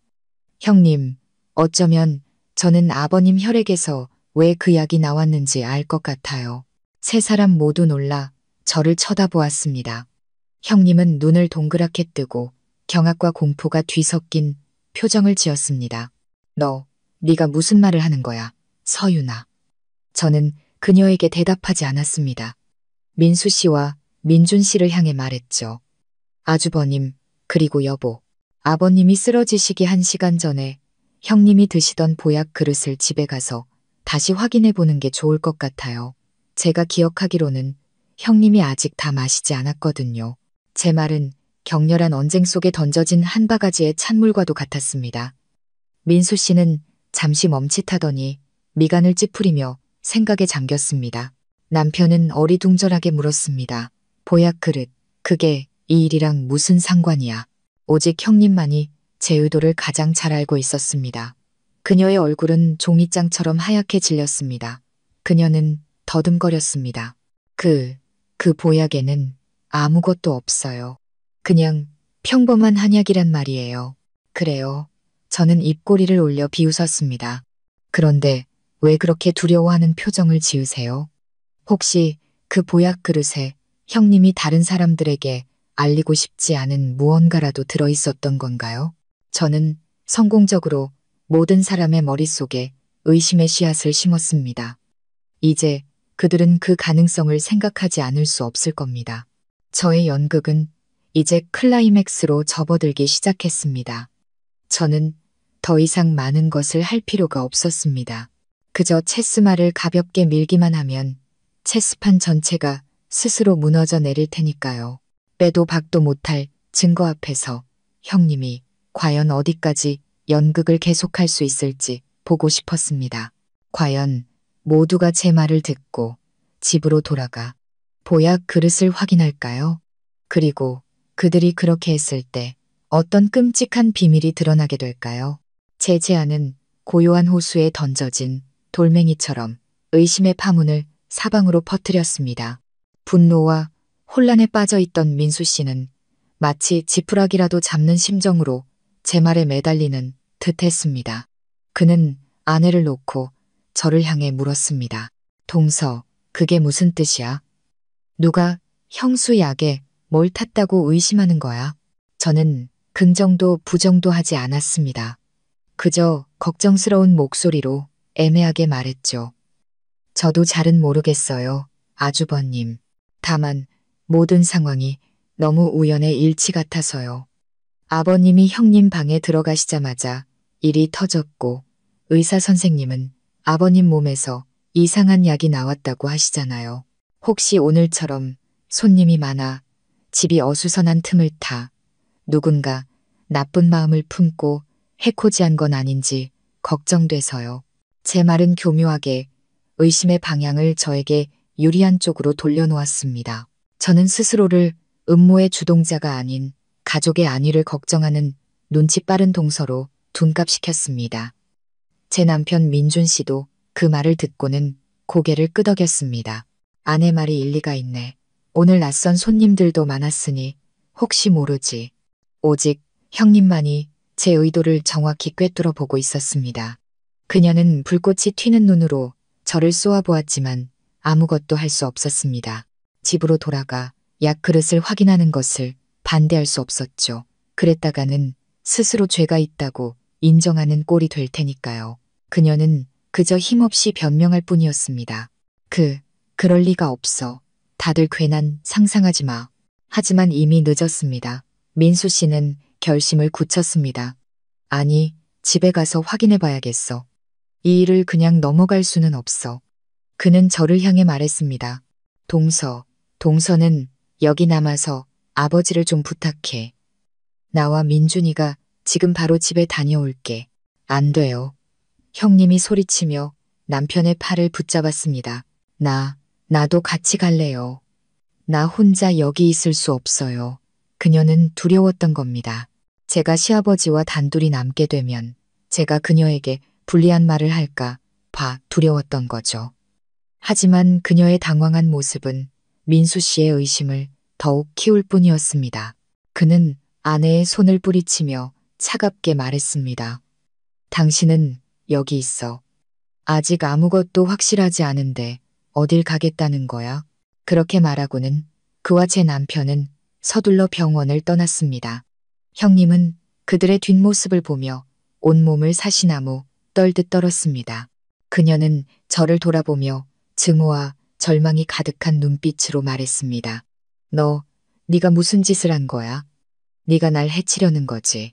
저는 그저 순진한 표정으로 어깨를 으쓱했습니다. 형님이 무슨 말씀을 하시는지 모르겠네요. 저는 단지 우리 가족의 누명을 벗기 위해 진실을 찾고 싶을 뿐이에요. 저는 이 게임에서 이미 절반은 이겼다는 것을 알았습니다. 민수 씨와 남편이 집에 돌아가면 화장대 위에 놓인 보약 그릇을 발견할 겁니다. 그리고 그것을 검사 의뢰하면 진실은 밝혀지겠죠. 형님은 보약 그릇에 흥분제가 들어있었다는 사실을 절대 부인할 수 없을 겁니다. 그리고 그때가 되면 그녀의 모든 변명은 무의미해질 것입니다. 텅 빈 병원 복도에 홀로 앉아 공포에 질려 떨고 있는 형님과 마주하고 있자니 갑자기 깊은 피로감이 몰려왔습니다. 기쁘지도 통쾌하지도 않았습니다. 그저 마음이 텅 빈 것 같았습니다. 지난 날들이 떠올랐습니다. 굴욕과 부당함 속에서 살았던 날들, 둘째 딸을 낳았을 때 시댁 식구 누구 하나 병문안을 오지 않았던 날이 생각났습니다. 남편만이 조용히 와서 돈 몇 푼을 쥐어주고는 서둘러 떠났습니다. 부모님이 화가 많이 나셨어. 당신이 이해해. 저는 병상에 누워 갓 태어난 딸을 품에 안고 그저 눈물만 흘렸습니다. 내가 뭘 잘못했을까? 나는 그저 여자이고 엄마일 뿐인데 왜 이런 잔인한 대우를 받아야 하는 걸까? 해마다 돌아오는 제삿날이 떠올랐습니다. 늘 그랬듯 제가 가장 먼저 일어나 가장 많은 일을 했지만 가장 낮은 상에서 남은 음식을 먹어야 했습니다. 형님은 항상 시아버지 옆 윗상에 앉아 모두의 관심과 안부를 받았습니다. 한 번은 큰딸이 순진하게 물었습니다. 엄마, 왜 할아버지랑 큰엄마는 갈비찜 먹는데 우리는 나물만 먹어? 아이의 질문에 심장이 멎는 것 같았습니다. 저는 그저 아이를 품에 안고 거짓말을 했습니다. 우리 딸은 나물을 더 좋아하니까. 그렇지. 형님이 고의로 제게 시비를 걸었던 날들이 생각났습니다. 그녀는 귀한 화병을 깨뜨리고 제게 죄를 뒤집어 씌웠습니다.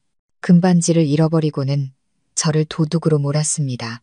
그럴 때마다 남편은 단 한마디도 저를 변호해 주지 않았습니다. 그저 그냥 당신이 좀 참아. 그래야 집안이 조용하지 라고 말할 뿐이었습니다.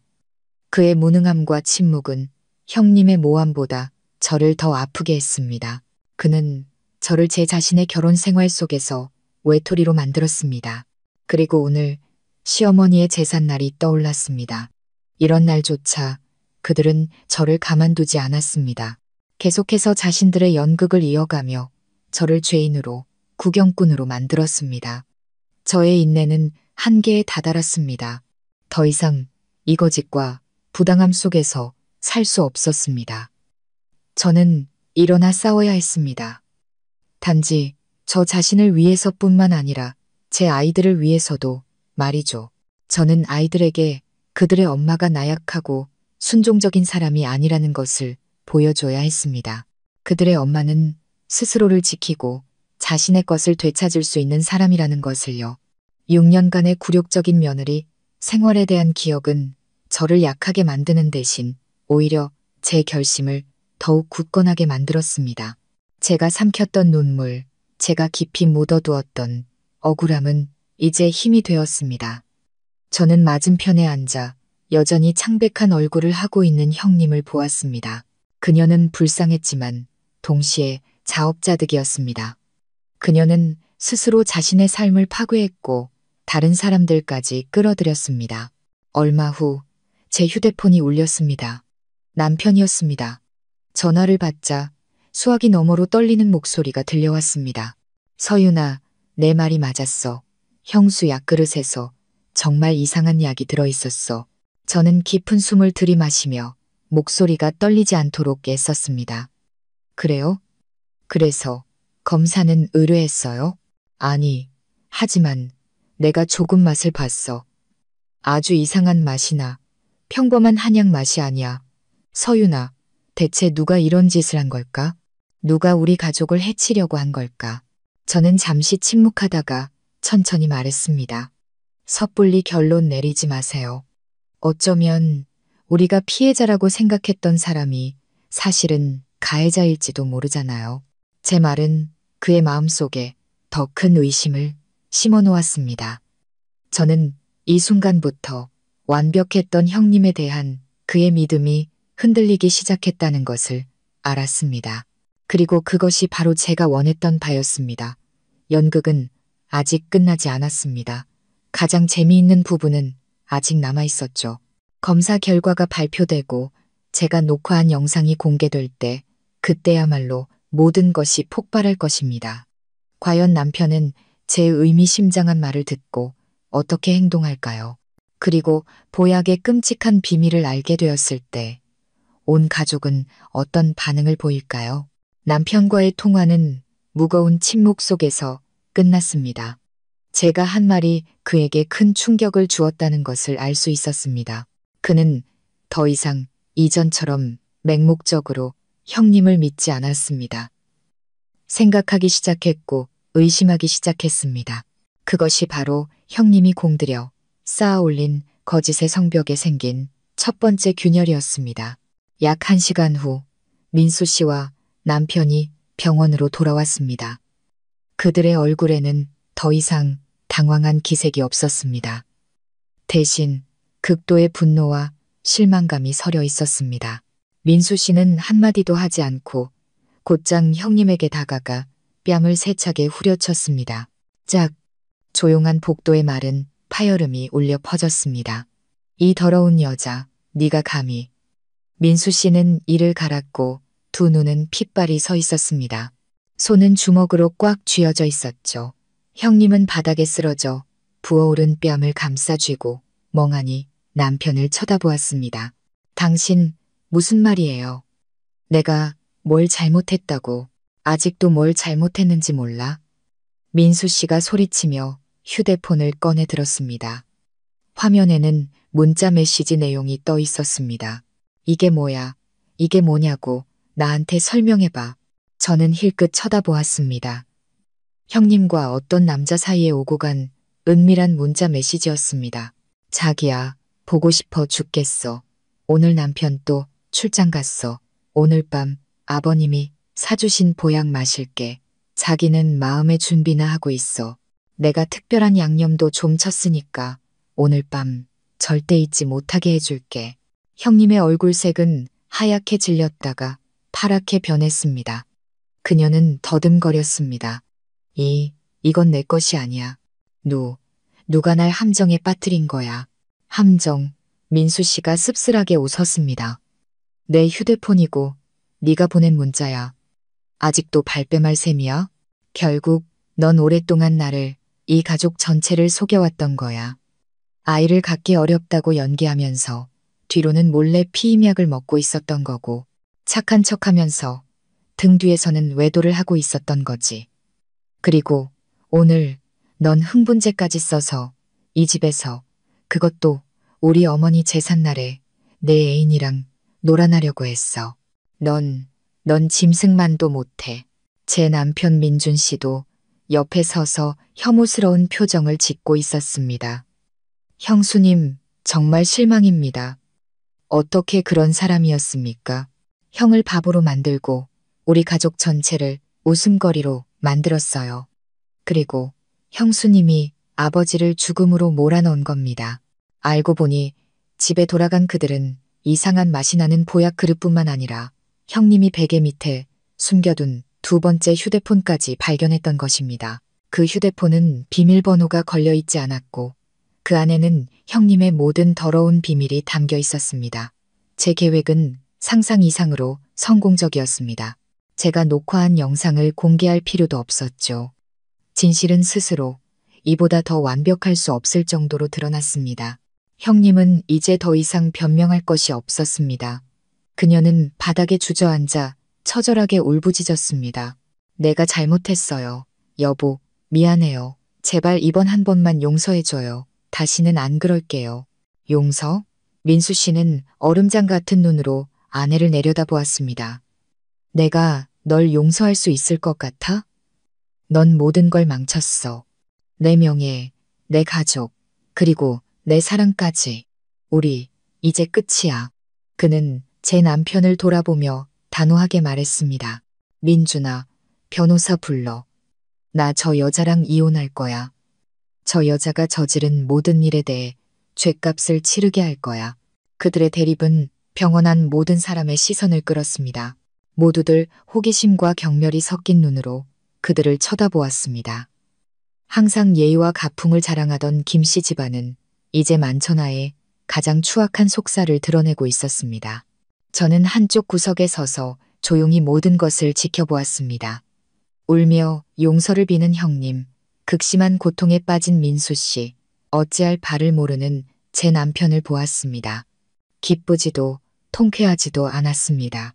그저 이상할 정도로 마음이 텅 비어 있었습니다. 저의 복수는 성공했지만 그 대가는 너무나도 컸습니다. 한 가정이 산산조각 났고 한 사람은 응급실에 누워 있으며 무고한 아이들은 상처를 입게 될 것입니다. 하지만 다시 생각했습니다. 만약 제가 이렇게 하지 않았다면 저는 계속해서 부당함 속에서 살아야 했을 것이고 제 아이들은 무시당하며 자라야 했을 것입니다. 그리고 형님은 계속해서 모든 사람을 속이며 더 끔찍한 죄를 저질렀을지도 모릅니다. 어쩌면 이것은 고통스러운 결말이지만 필요한 결말이었습니다. 비록 고통스럽지만 온몸을 파괴하고 있는 악성 종양을 제거하는 수술과도 같았습니다. 바로 그때 아까 그 의사가 다시 나왔습니다.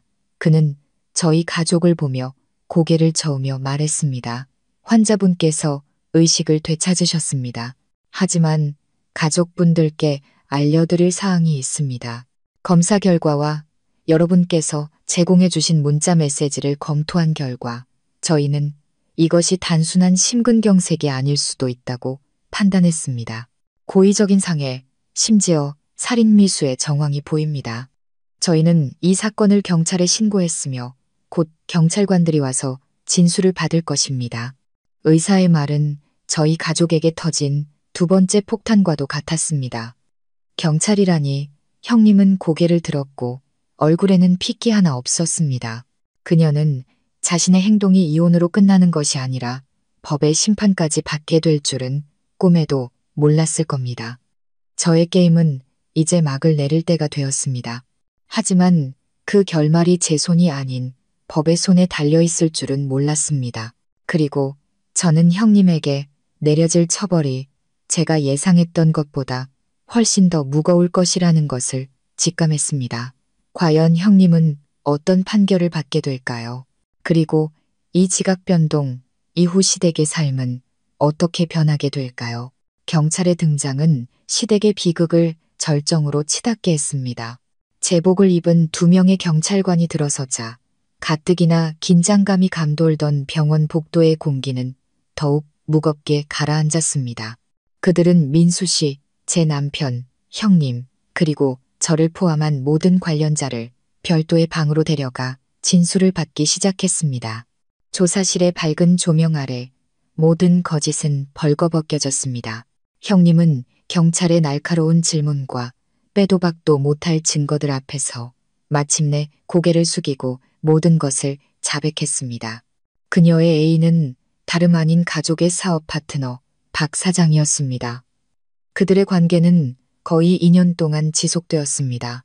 박 사장은 그녀에게 부유하고 풍족한 삶을 약속했고 심지어 아내와 이혼하고 그녀와 결혼하겠다고까지 했습니다.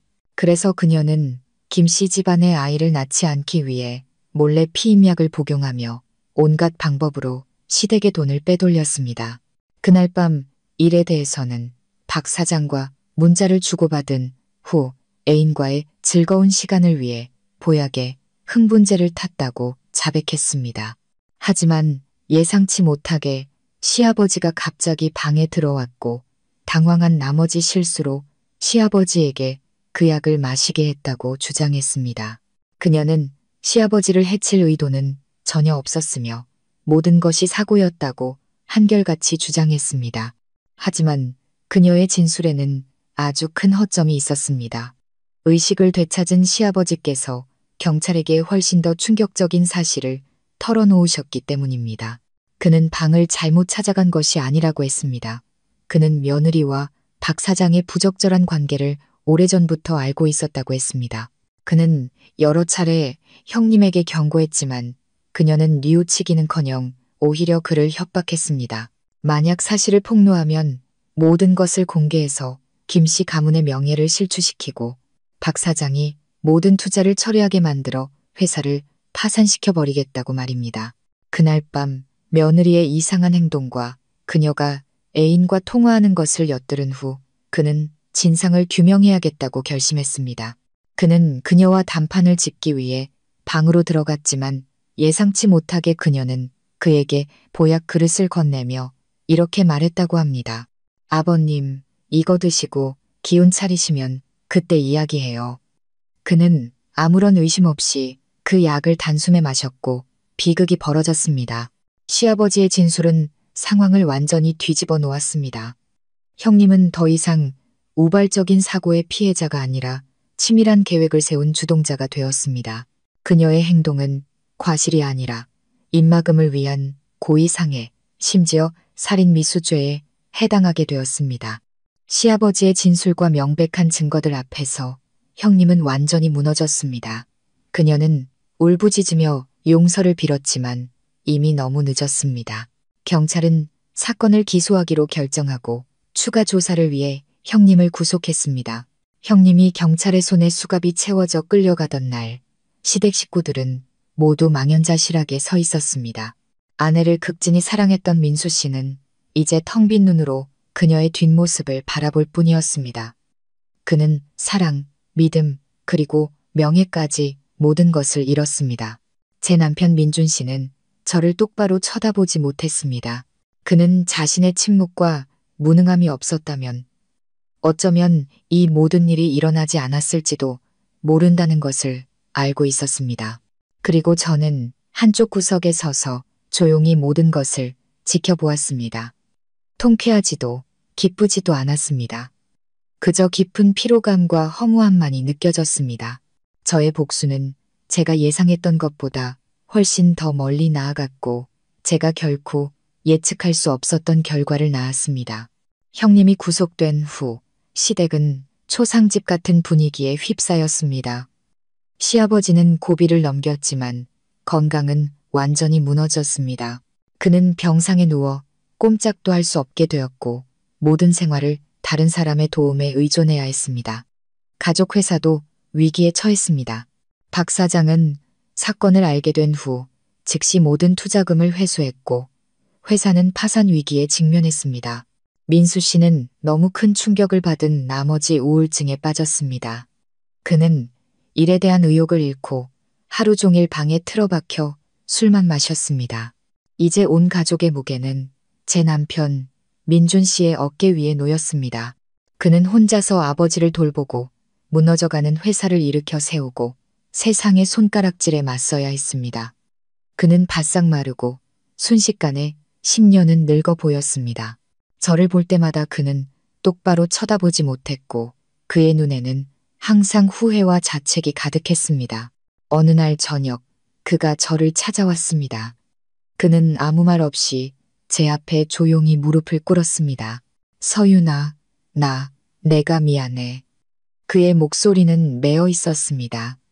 모든 게 내 잘못이야. 내가 비겁하지 않았더라면, 내가 당신을 지켜줬더라면 아마 이렇게까지 되지는 않았을 거야. 날 용서해 줄 수 있겠어? 저는 제 발 아래 무릎 꿇고 있는 남자를 보았습니다. 한때 제 모든 것을 바쳐 사랑했던 남자. 그를 절대 용서할 수 없을 거라고 생각했지만 지금 그의 비참한 모습을 보니 증오심보다는 연민이 느껴졌습니다. 저는 그를 일으켜 세우고 고개를 저으며 말했습니다. 일어나요. 이미 다 지난 일이에요. 이제 와서 뭘 말해도 바뀌는 건 없어요. 당신을 원망하지도 미워하지도 않아요. 그저 당신이 잘 살고 당신의 가족을 잘 돌보기를 바랄 뿐이에요. 저는 우리 사이에 더 이상 되돌릴 수 있는 것이 없다는 것을 알았습니다. 그에 대한 제 사랑은 이미 죽었습니다. 제가 견뎌야 했던 굴욕의 세월과 함께 말이죠. 이제 저는 두 딸과 함께 평온한 삶을 살고 싶을 뿐입니다. 저는 이혼할 겁니다. 증오 때문이 아니라 우리 두 사람 모두를 위한 해방을 위해서입니다. 각자의 삶은 이제 다른 방향으로 흘러가겠지만 과거의 유령은 아마 그들을 영원히 따라다닐 것입니다. 과연 저는 이 모든 것 끝에 평온을 찾을 수 있을까요?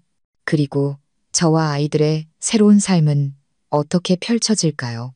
저의 이혼 요구에 민준 씨는 놀라지 않았습니다.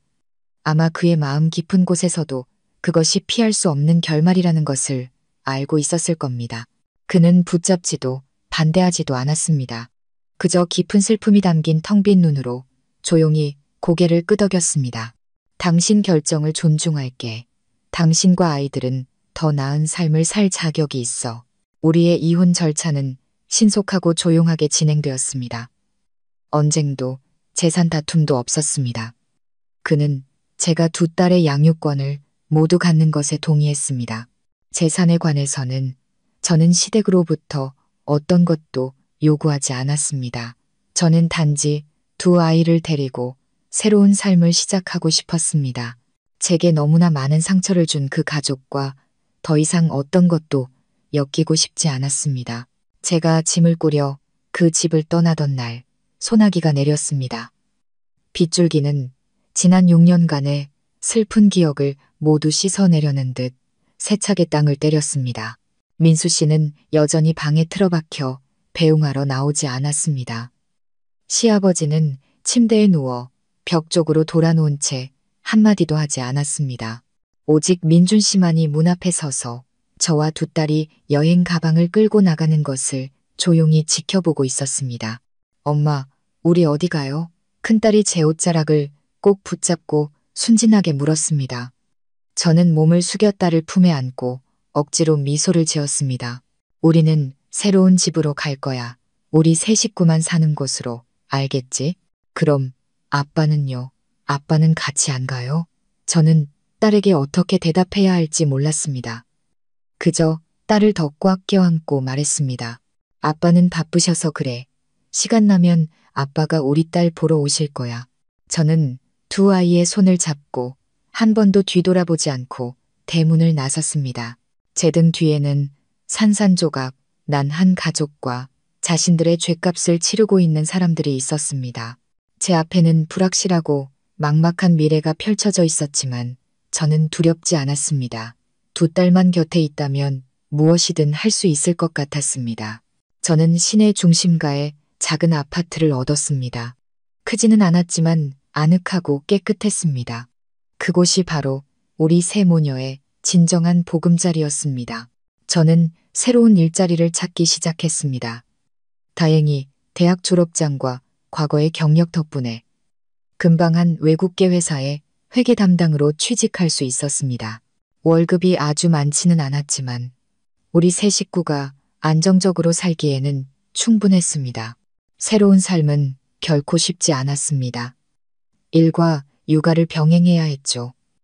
때로는 녹초가 될 정도로 피곤했습니다. 하지만 아이들의 웃는 얼굴을 볼 때마다 제 안의 모든 피로가 사라졌습니다. 아이들은 제가 매일 노력하는 가장 큰 원동력이었습니다. 아이들도 철이 들어 엄마를 무척 아꼈습니다. 스스로 공부하고 집안일을 도왔으며 한 번도 떼를 쓰거나 무언가를 조르지 않았습니다. 점차 우리 세 모녀의 삶은 안정을 찾아갔습니다. 저는 새로운 친구들을 사귀고 새로운 관계를 맺기 시작했습니다. 마음의 안정을 위해 요가 수업에 등록했고 지식을 쌓기 위해 독서 클럽에도 가입했습니다. 저는 바깥 세상이 얼마나 넓고 저를 기다리는 좋은 일들이 얼마나 많은지 깨달았습니다. 저는 더 이상 김 씨 집안의 며느리도 민준 씨의 아내도 아니었습니다. 저는 서윤, 독립적이고 강하고 자유로운 한 여성이었습니다. 가끔 민준 씨가 아이들 안부를 묻는 전화를 해왔습니다. 그는 매달 꼬박꼬박 양육비를 보냈습니다. 그는 가족 회사가 결국 파산을 선언했다고 했습니다.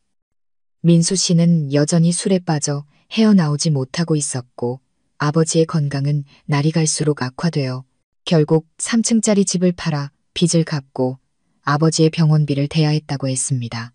지금 그와 민수 씨는 작은 월세방에서 살고 있다고 했습니다. 그는 매우 후회한다고 말했습니다. 시간을 되돌릴 수만 있다면 처음부터 다시 시작하고 싶다고 했습니다. 저는 그저 조용히 들었습니다. 더 이상 마음이 아프지도 통쾌하지도 않았습니다. 그저 이상할 정도로 평온했습니다.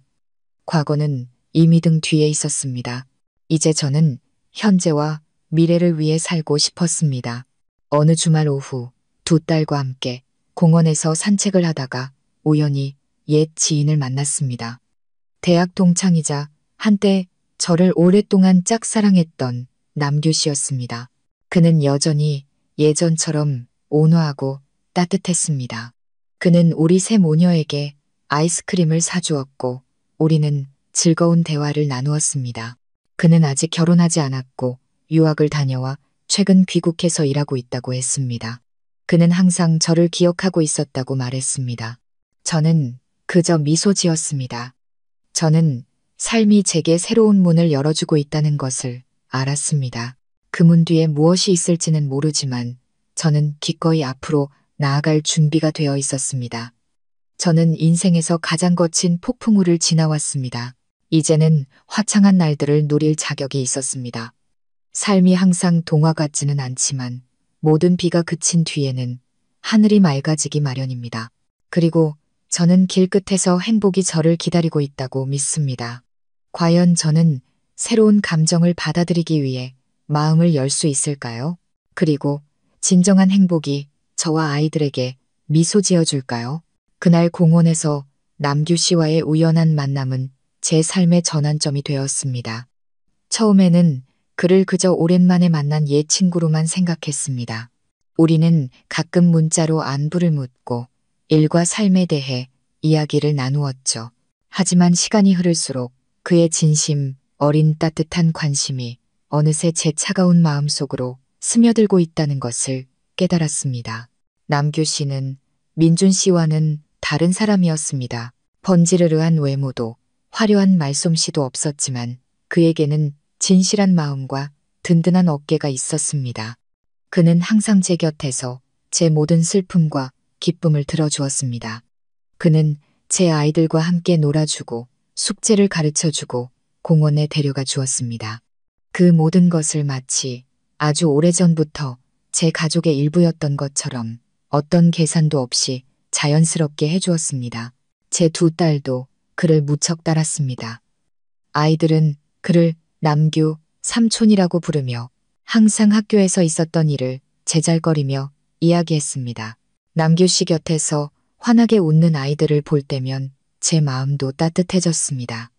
아주 오랜만에 완전한 가족의 느낌을 다시 받을 수 있었습니다. 하지만 저는 여전히 망설였습니다. 깨어진 결혼 생활에서 얻은 마음의 상처가 아직 완전히 아물지 않았기 때문입니다. 저는 두려웠습니다. 또다시 상처받게 될까봐 두려웠습니다. 이미 두 아이가 있는 제가 그에게 행복을 가져다 줄 수 없을까봐 두려웠습니다. 저는 그와 거리를 두려 했었고 제 자신의 감정을 부정하려 했습니다. 어느 날 저녁 아이들을 데리고 영화를 보고 온 후 남규 씨가 저를 붙잡았습니다. 그는 제 눈을 똑바로 바라보며 진심 어린 목소리로 말했습니다. 서윤 씨, 당신이 얼마나 많은 고통을 겪었는지 알아요. 아직 두려워하고 있다는 것도 알아요. 하지만 이것만은 알아줬으면 좋겠어요. 나는 당신을 사랑해요. 동정심 때문이 아니라 당신이 강하고 훌륭한 사람이기 때문에 사랑해요. 당신의 두 딸도 사랑하고 당신과 함께 아이들을 돌보고 키우고 싶어요. 저에게 기회를 주세요. 서윤 씨, 제가 새 식구의 든든한 울타리가 되어줄게요. 저는 눈물을 참을 수 없었습니다. 그의 말은, 제 메말은 영혼을 적시는 따뜻한 단비와도 같았습니다. 수년 만에 처음으로 저는 사랑받고 존중받는다는 느낌을 받았습니다. 저는 행복의 눈물 속에서 고개를 끄덕였습니다.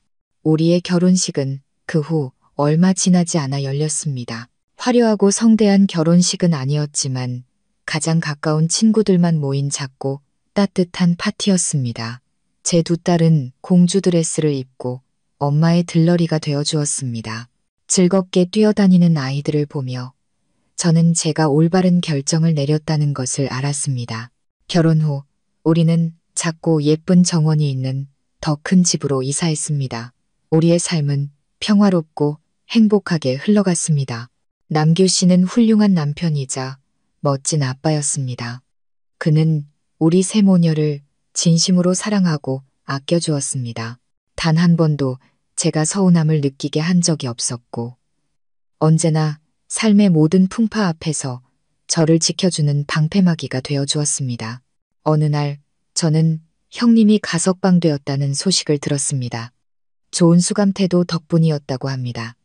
그녀는 4년간의 수감 생활로 자신의 죄값을 치렀습니다. 듣기로는 출소 후 그녀는 감히 집으로 돌아오지 못하고 아주 먼 곳으로 떠나 새로운 삶을 시작했다고 합니다. 어디서 무엇을 하는지 아는 사람은 아무도 없었습니다. 민수 씨는 절망 속에서 허우적거리던 시간을 이겨내고 마침내 다시 일어섰다고 합니다.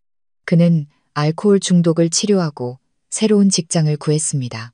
그는 여전히 혼자 조용히 살고 있었고 가끔 제 아이들에게 안부를 묻는 전화를 했습니다. 그는 좋은 아빠가 되어주지 못해 미안하다고 말했습니다. 전 시댁 식구들은 완전히 몰락했습니다. 시아버지는 오랜 투병 끝에 돌아가셨고 민준 씨는 회사 파산 후 생계를 위해 막노동을 하고 있다고 들었습니다. 그는 외롭게 혼자 살고 있었습니다. 아직 저를 잊지 못하고 과거의 잘못에 대해 항상 자책하며 살아간다고 했습니다. 저는 그 소식들을 들으며 마음속에 어떤 파문도 잃지 않았습니다. 제 안의 모든 증오와 원망은 시간과 함께 사라졌습니다. 이제 제게는 단 하나의 소망만이 있었습니다. 바로 제 작은 가족과 함께 평화롭고 행복하게 사는 것이었습니다. 어느 가을 오후 저는 남규 씨와 정원에 앉아 차를 마시며 즐겁게 뛰어노는 두 딸을 바라보고 있었습니다. 저녁 햇살이 푸른 잔디 위에 반짝이는 금빛 줄무늬를 드리웠습니다. 부드러운 바람이 은은한 꽃향기를 실어 날랐습니다. 저는 남규 씨의 어깨에 머리를 기대고 이상할 정도로 평온함을 느꼈습니다. 저는 가시밭길과 눈물로 가득 찬 긴 여정을 지나왔습니다. 하지만 마침내 제 삶의 평온한 안식처를 찾았습니다. 저는 이제부터 영원히 다시는 외롭지 않을 것이라는 것을 알았습니다. 제 이야기는 여기서 끝을 맺으려 합니다. 자신의 행복을 위해 용감하게 싸워 일어선 한 여성에게 주어진 해피엔딩입니다. 남규 씨와 아이들과 함께하는 평온한 삶은 제게 고통스러운 과거를 거의 잊게 해주었습니다. 저는 일과 새로운 가정을 꾸리는데 집중했습니다. 하루하루가 의미 있게 지나갔죠. 저는 제 자신을 더 사랑하는 법을 배웠고 삶의 작은 기쁨들을 누리는 법을 알게 되었습니다. 저는 더 이상 과거의 서윤이 아니었습니다. 두려움과 순종 속에서 살던 여성. 저는 제 자신의 더 나은 버전, 자신감 있고 독립적이며 행복한 사람이 되었습니다. 하지만 인생에는 때때로 예상치 못한 전환점이 찾아왔습니다. 연말 어느 날 가족 여행 준비로 분주하던 저는 낯선 번호로 걸려온 전화를 받았습니다. 수화기 너머에서는 약하고 익숙한 목소리가 들려왔습니다. 서윤아, 나야, 민준이야. 저는 잠시 멈칫했고 휴대폰을 쥔 손이 떨렸습니다. 거의 3년 동안 우리는 연락하지 않았습니다. 왜 지금 제게 전화를 했을까요? 무슨 일이에요? 저는 최대한 평온한 목소리를 유지하려 애썼습니다. 서윤아, 나 곧 죽을 것 같아. 민준 씨의 목소리는 마른 기침 소리와 함께 끊겼습니다. 나 말기 암이래. 의사가 몇 달밖에 못 산다고 하더라. 저는 그 자리에 얼어붙었습니다. 너무나 갑작스러운 소식에 아무런 반응도 할 수 없었습니다. 무슨 말이에요? 왜, 어떻게 그럴 수가? 사실이야, 서윤아.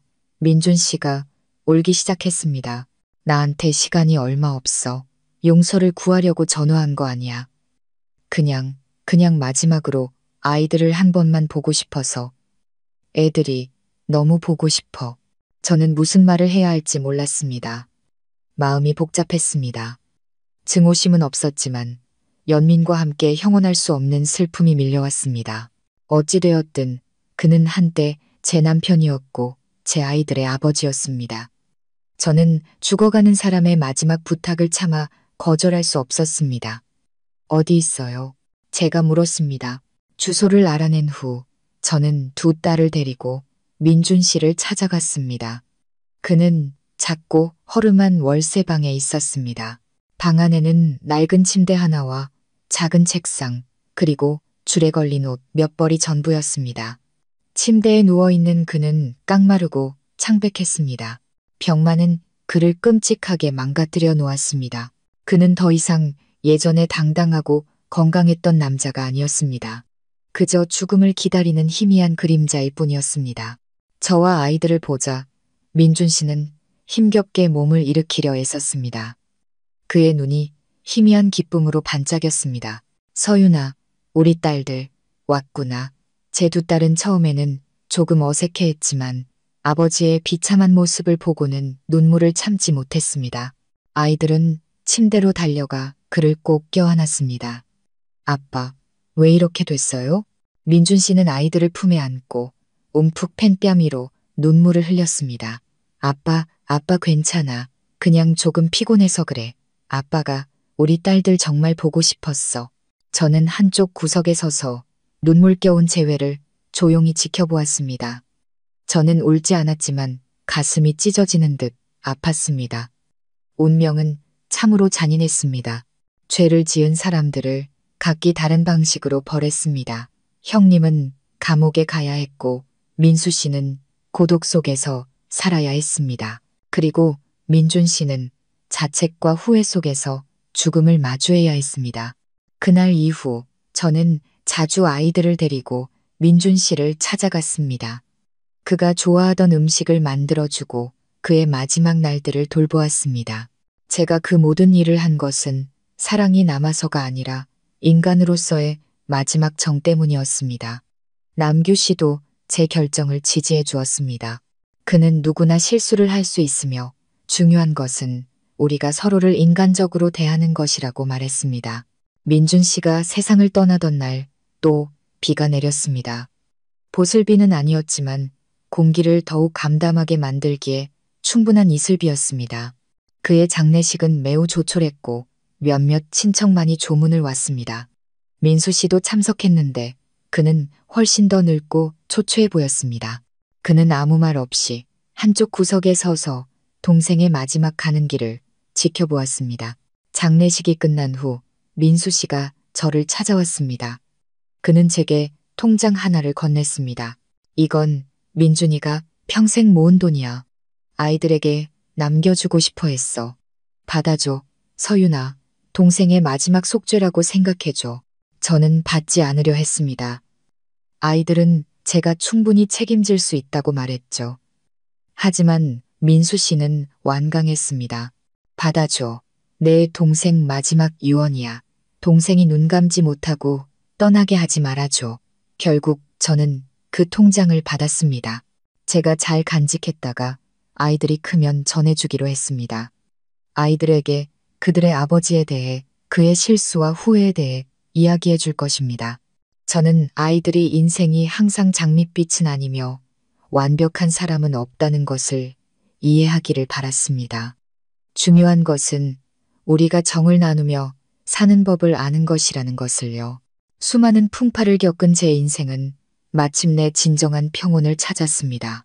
복수에서 오는 평온이 아니라 용서와 관용에서 오는 평온이었습니다. 수년이 더 흘러 제 딸들이 모두 성장하여 각자의 삶을 꾸렸을 때 저와 남규 씨는 여전히 예쁜 정원이 있는 작은 집에서 행복하게 살고 있었습니다. 우리는 인생의 희로애락을 함께 겪었고 모든 슬픔과 기쁨을 나누었습니다. 우리의 사랑은 더 이상 처음처럼 뜨겁지는 않았지만 땅속 깊이 뿌리내린 고목처럼 깊고 단단해졌습니다. 어느 날 오후 정원에서 차를 마시고 있을 때 발신이 넘는 편지 한 통을 받았습니다. 궁금해서 열어보았습니다. 편지 속 글씨는 비뚤고 떨렸지만 저는 그것이 형님의 글씨라는 것을 알아볼 수 있었습니다.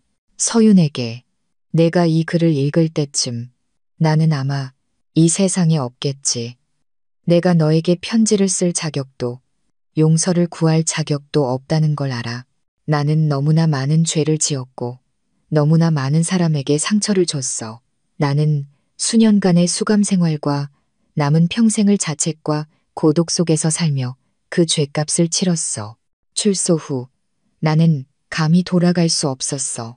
아주 외진 시골로 와서 숨어 살았지. 접시 닦기부터 가사 도우미까지 닥치는 대로 일하며 하루하루를 버텼어.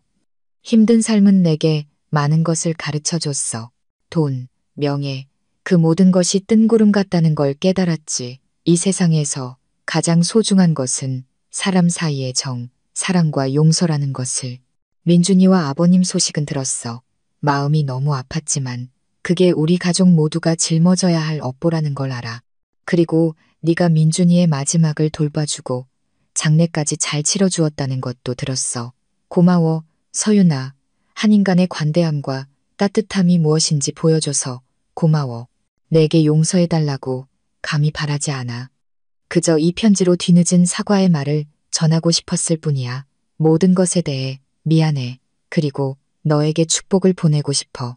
네가 아주 행복하게 살고 있다는 걸 알아. 앞으로도 계속 잘 살아, 서윤아. 넌 행복할 자격이 있어. 안녕, 지연이가. 편지를 다 읽었을 때 눈물이 양보를 적시고 있었습니다. 동정심 때문이 아니라 감동해서 우는 것이었습니다. 마침내 형님도 자신의 잘못을 깨달았습니다. 마침내 그녀도 마음의 평온을 찾았습니다. 저는 그녀가 어딘가에서 더 나은 새로운 삶을 살게 될 것이라고 믿습니다. 저는 편지를 접어 나무 상자 안에 소중히 보관했습니다. 이것을 저 자신과 훗날 제 아이들을 위한 교훈으로 간직할 것입니다. 증오는 고통만을 낳을 뿐이며 오직 사랑과 용서만이 모든 상처를 치유할 수 있다는 것을. 제 인생은 길고 긴 여정이었습니다. 맑은 날도, 비 오는 날도, 폭풍우 치는 날도 있었죠. 하지만 그 모든 것을 겪은 후 저는 모든 어려움에 미소로 맞서는 법을 배웠습니다. 사랑하는 법과 사랑받는 법을 배웠습니다. 저는 제 인생의 진정한 행복이 먼 곳이 아닌 바로 이 작은 집, 제가 사랑하는 사람들 곁에 있다는 것을 발견했습니다. 그리고 저는 그것이 가장 완벽한 결말이라는 것을 압니다. 또다시 수년이 흘렀습니다. 저는 이제 백발이 성성한 할머니가 되었고 남규 씨의 머리에도 서리가 내렸습니다. 우리는 예전처럼 건강하지는 않았지만 서로를 향한 사랑은 여전했습니다. 우리는 서로에게 의지하며 인생의 마지막 날들을 함께 돌보았습니다. 제 딸들은 모두 성공했습니다. 큰딸은 훌륭한 의사가 되었고 작은 딸은 다정한 교사가 되었습니다. 모두 각자의 가정을 꾸려 행복하게 살고 있었죠. 주말마다 아이들은 손주들을 데리고 우리를 찾아왔고 우리의 작은 집은 다시 웃음소리로 가득 찼습니다. 어느 날 오후 정원에서 햇볕을 쬐고 있을 때 10살 된 큰 외손녀가 제게 물었습니다. 할머니, 저는 나중에 커서 어떤 여자가 되어야 해요? 저는 미소 지으며 손녀의 머리를 쓰다듬고 말했습니다. 우리 아가 강하고 독립적이며 따뜻한 마음을 가진 여자가 되렴. 자기 자신을 사랑하는 법을 배우고 누구도 내 명예를 짓밟게 두지 말아라. 다른 사람의 실수는 용서하되 인생이 가르쳐준 교훈은 절대 잊지 말거라. 그리고 가장 중요한 것은 네가 행복하고 절대 후회하지 않을 삶을 사는 거란다. 아이는 맑고 결의에 찬 눈으로 고개를 끄덕였습니다. 저는 손녀를 보며 아이가 해낼 수 있을 것이라고 믿었습니다. 제 인생은 어쩌면 다른 수많은 이야기들처럼 평범한 이야기일지도 모릅니다. 하지만 제 이야기를 통해 여러분이 작은 힘과 믿음을 얻을 수 있기를 바랍니다. 인생이 아무리 혹독하더라도 우리가 포기하지 않고 굴복하지 않는다면 우리는 반드시 길 끝에서 빛을 찾을 수 있을 겁니다. 그리고 이제 인생의 거의 끝자락에 선 저는 이렇게 자신 있게 말할 수 있습니다. 나는 후회 없는 삶을 살았다.